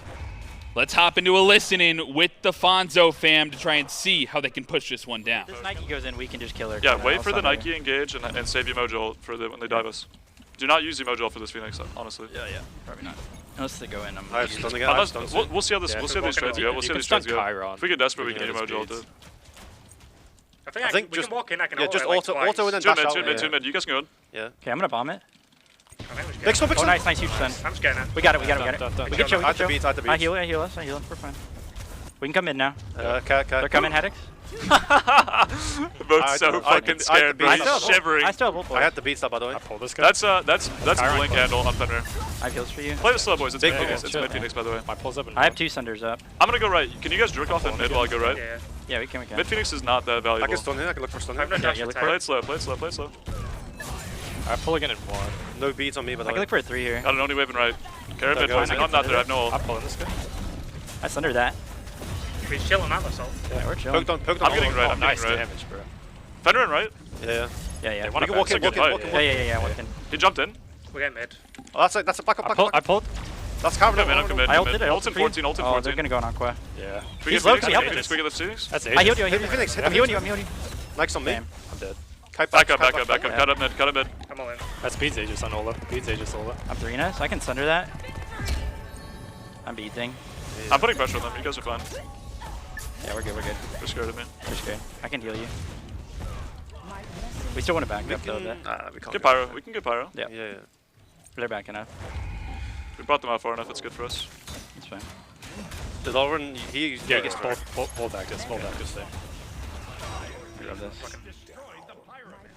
A good siege for the Fonzo fam, and I think you can hear the confidence in the comms. They're scared of us, says Haddix, as he just makes space in the mid lane. They grab the left side Phoenix. They almost grab the mid side Phoenix. So could have gone a little bit better, but the confidence is coming through. Yeah, I mean, you see Variety get the 3-man stun before the fight even begins. That is going to give you a relatively free left side bird. Unfortunately, the mid Phoenix was a little bit more sketchy. Aqua ults in onto BaRRaCCuDDa, thinking the ult might have been enough to finish that kill, but because Davey goes to the backline right as Aqua dives the backline, unfortunately, he's underneath the Phoenix. It is much harder for the Fonzo fam to support him, whereas the NBKs, they could all chase down.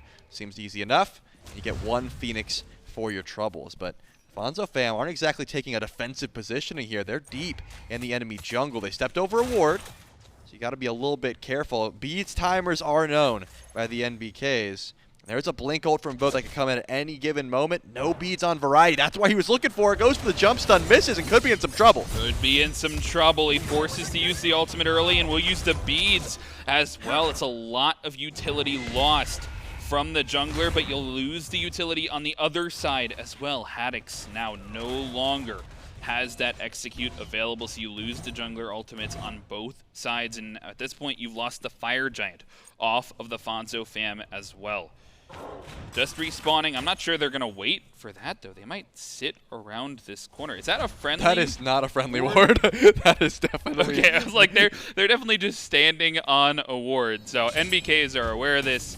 I think at some point they're gonna have to back off and look at the Fire Giant. Yep, definitely does seem to be the call. They are dancing on an enemy ward, so the NBKs know, hey, let's not step up towards that red buff. Doesn't look like the greatest idea. Probably a good call as Haddix goes ahead and solos the Primal Fury. That's going to give the NBKs a little bit of information, you know, that, hey, at least someone is on the left side of the map, considering they saw 4 on a ward. It has to be the Thanatos that is doing so much damage to the carries of the NBKs, but they don't immediately go forward. They're playing this one safe. Now they know the Fonzo fam have to be the one to go in for the EFG pull, have to be the ones to try and bait in a fight. So the NBKs do not have a problem with for the time being. Vote is going to be the one who has to clear the fire minions out. And he doesn't have any sort of teleport. He's going to have to book it all the way over here if he wants to get active in this fight. That means that it's a 4v5 for the time being once Haddix joins. Got the reins in this game, and they're looking for the engage. Let's jump into a listen-in with the Fonzo fam. I got over him. They're going to phantom it. I Sundered Atlas. We can kill Atlas. We can kill Atlas. On Atlas. Just execute him. Just execute him. I missed. It's fine. It's fine. They're going in. I'm healing you. Fender's not here. Fender's not here. Yeah, we're chilling. Can we go back in? Can we go back in? I'm dead. I'm looking at the back line. Okay. Yeah, they're up here. Reset. Can we heal and fight? Yeah. Look at the back line. I got put in combat. They're really low on the back. Yeah. We just gotta stick together. There he goes. I'm living. I can TP back. Okay, yeah, if we can TP back. Fiber's coming in. Get out. Yeah, this looks terrible. Damn. We just run. They're current saying. I have another 3. I'm with you, Haddix. Okay, I got him. Nice. They're coming back to you now from... Yeah, they're coming back. I need double fight. I don't have anything. I have heals. Alternate. I Sundered. Play for damage. Oh, we can kill him. Ult in 4. Kill him. He's 1 HP. Oh, fuck, I'm trying to get to you. Flash the wall. Oh, fuck. I got him. He has a blood fortune. He might try and kill me. He's gonna jump. I'll catch him. I don't even need ult him. Nice. Nice. Nice. Okay. Iron backing. Maybe They get left I in kind of the went to that fight, I think. I'm not sure. Oh, good. We're over chasing. That's it. We're just forcing it a bit too hard. Chasing down here is just too deep. Yeah, it's fine. That was that Phantom Shell. Looked like a good fight to start things off, but just got a little bit too poked out. It felt like like the StreakUp ultimates that are coming through, and you hit everybody, and then you get the masterful shot onto everybody. There's just so much AoE damage coming out from the NBKs on these counter engages. Yeah, but after that ultimate is down, we see how easy it is for Haddix to just walk in and pick him off, right? If you're able to silence the Giddy Up, hit one silence into the Poly Shot, or the Hydra proc rather, it is just way too much DPS for a full damage Centaur. He can't hang. And CycloneSpin has to help try and peel for the team. He was hanging around BaRRaCCuDDa, who lost his relics pretty early on in that fight. I mean, that was just a River's Rebuke from fineokay, beautifully placed, immediately grabs the Phantom Shell, and then BaRRaCC has to do everything just to get out, right? So both of his relics will be coming back up here shortly. You can tell the NBKs don't want to get anywhere near a fight for the time being. Not to say that Fonzo fam has relics, but they do have at least a little bit more minion pressure on the left side as that Phoenix finally has spawned back in. So Vote's not going to have to head over to left for a while because the fire minions are gone. But still, playing this one slow is the call. This game is balancing on a nice edge, Frog. It does seem like Fonzo fam takes the aggressive positioning, but the fights are not one-sided by any means. Not by any means is right, although this time it could be Haddix or Vote looking to get engaged outside of a fight, just eyeing each other down in the middle lane. And I think you said it best, balance on a knife's edge. One pick, one bad engage, one good engage can force this game in either direction. And I'm not even sure either team needs the Fire Giant at this point. No. They just need a clean fight win.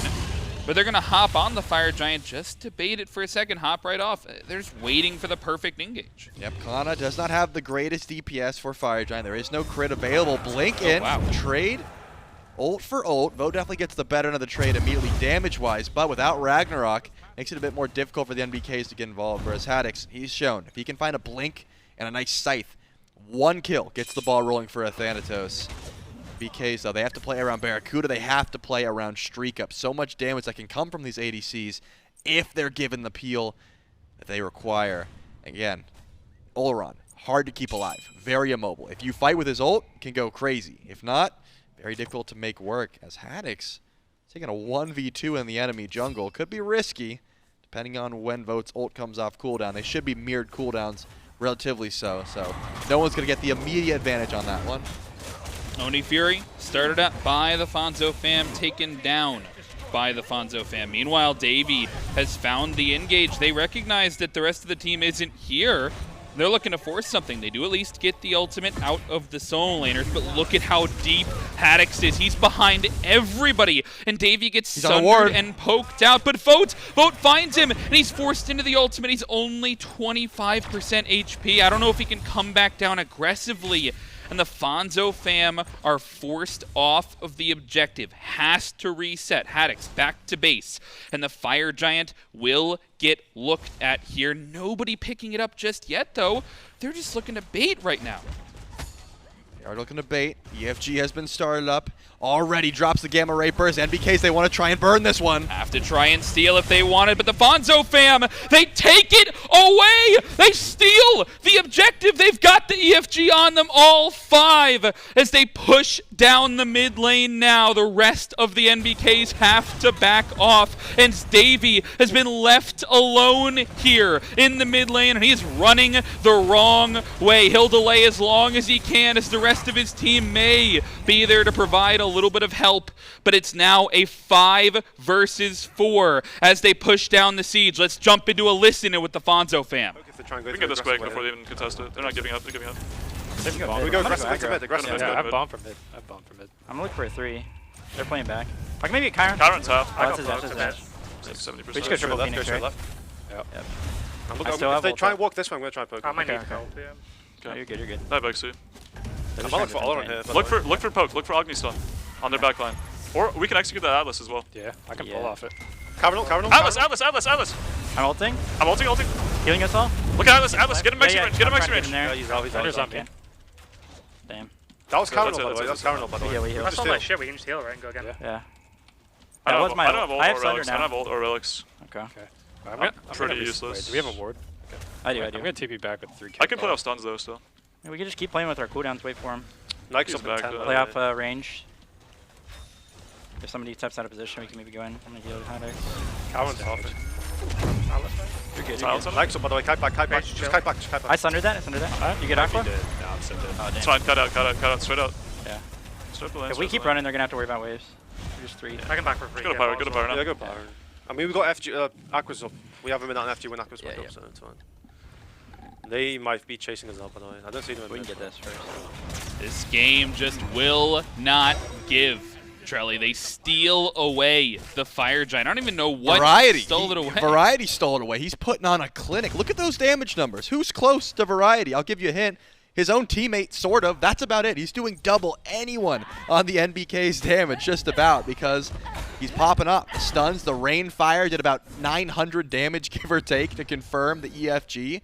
Then he's still, you can tell, before you go in, before the Fonzo fam finds an engage, Variety needs to get a stun. He's got a 3k pot in hand and doesn't seem like he's slowing down anytime soon. But the NBKs are getting ganked by Haddix. They need to find a way to find an engage outside of their Titan. If not, Fonzo fam can just drop stuff forward. Blink onto StreakUp. Is he just going to go in with everyone around him? He's looking for it, and his team is there to back him up if he wants the engage, but he turns around at the last second, just makes him think.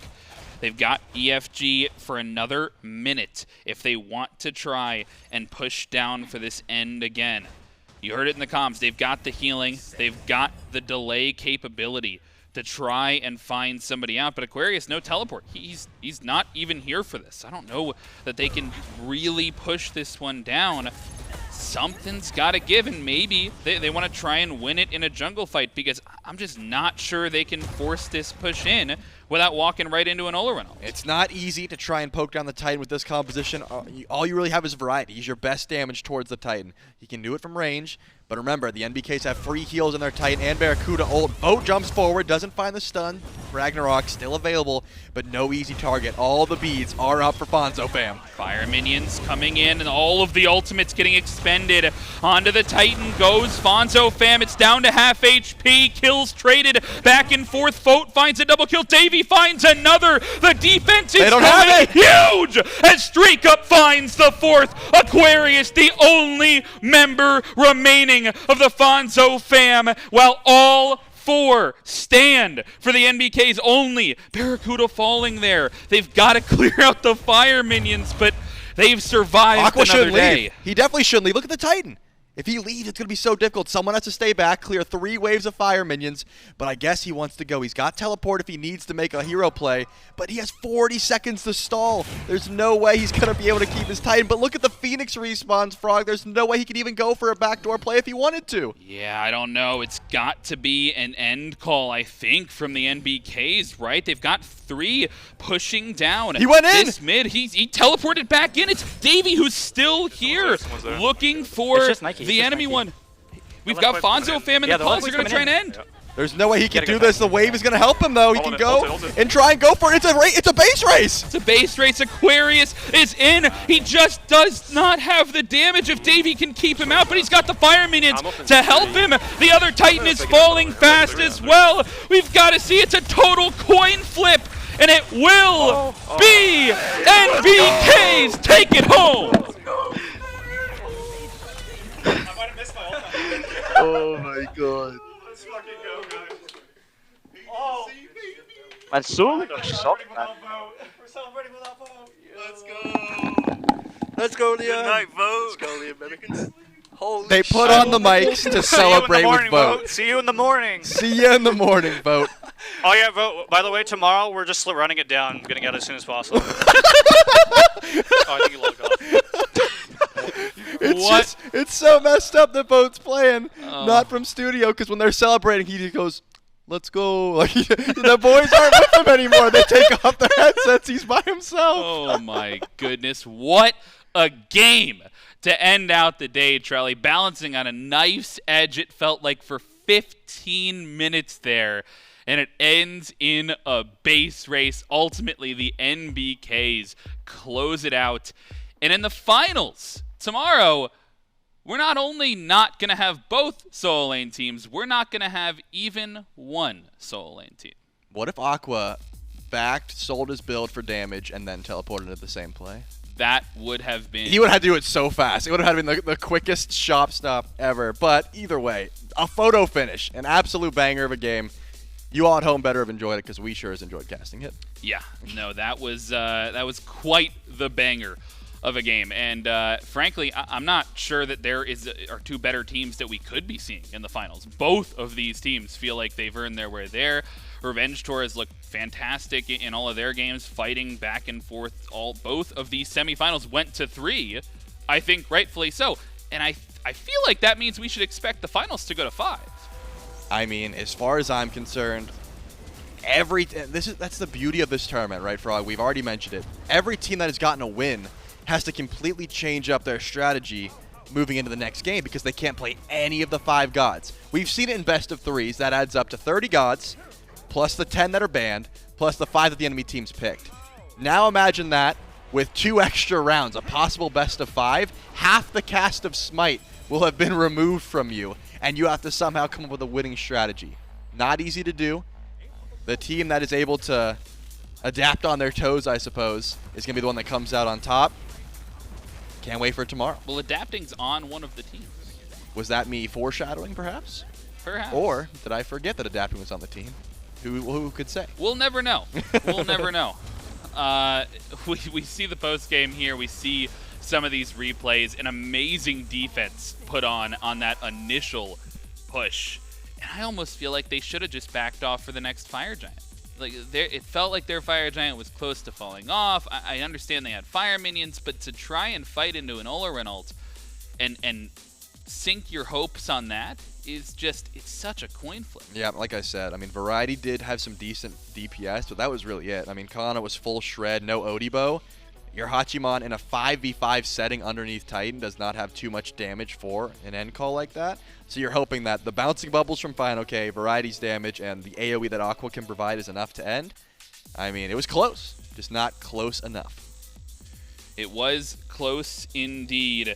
We'll take a look at the score lines here. Haddix really came online late game as well. I mean, it felt like NBKs had the control. Haddix finds a couple of double kills around some neutral fights around the Fire Giant. And then Variety, huge steal on the Fire Giant, really continues to give them the reins on the game, but it is all for naught as we push towards the finals here. We can take a look for the end of the day at our bracket and how things rounded out for the day. Everybody has been knocked out at this point except for Revenge Tour and the NBKs. Solo laners couldn't hack it, mid laners couldn't hack it, supports couldn't hack it.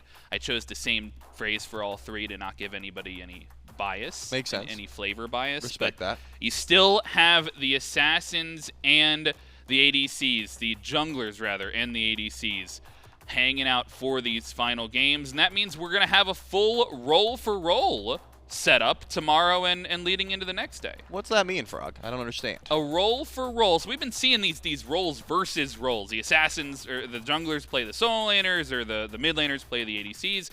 Tomorrow, all day, we get these fun matches of the ADC Team A versus ADC Team B, and Revenge Tour going up against the alternate jungle team, and the supports going up against the supports. So everybody's gotten knocked out perhaps of this other tournament, but you still get to see your favorite names and faces. So we get to see the role mirror matches, essentially. Absolutely. And that's going to be happening right here tomorrow. And then finals kicking off on Sunday. Can I get more excited? You look energized. You are this is a bad look. I got here 12 hours ago, but trust me, I'm screaming on the inside. I'm screaming on the inside too, and I hope that you are screaming at home. But that's going to do it for us on the broadcast today. Thank you so much for sticking with us. From me, from Frog, from Trelly, from the background, everybody behind the scenes, thank you so much for sticking with us. We'll see you tomorrow.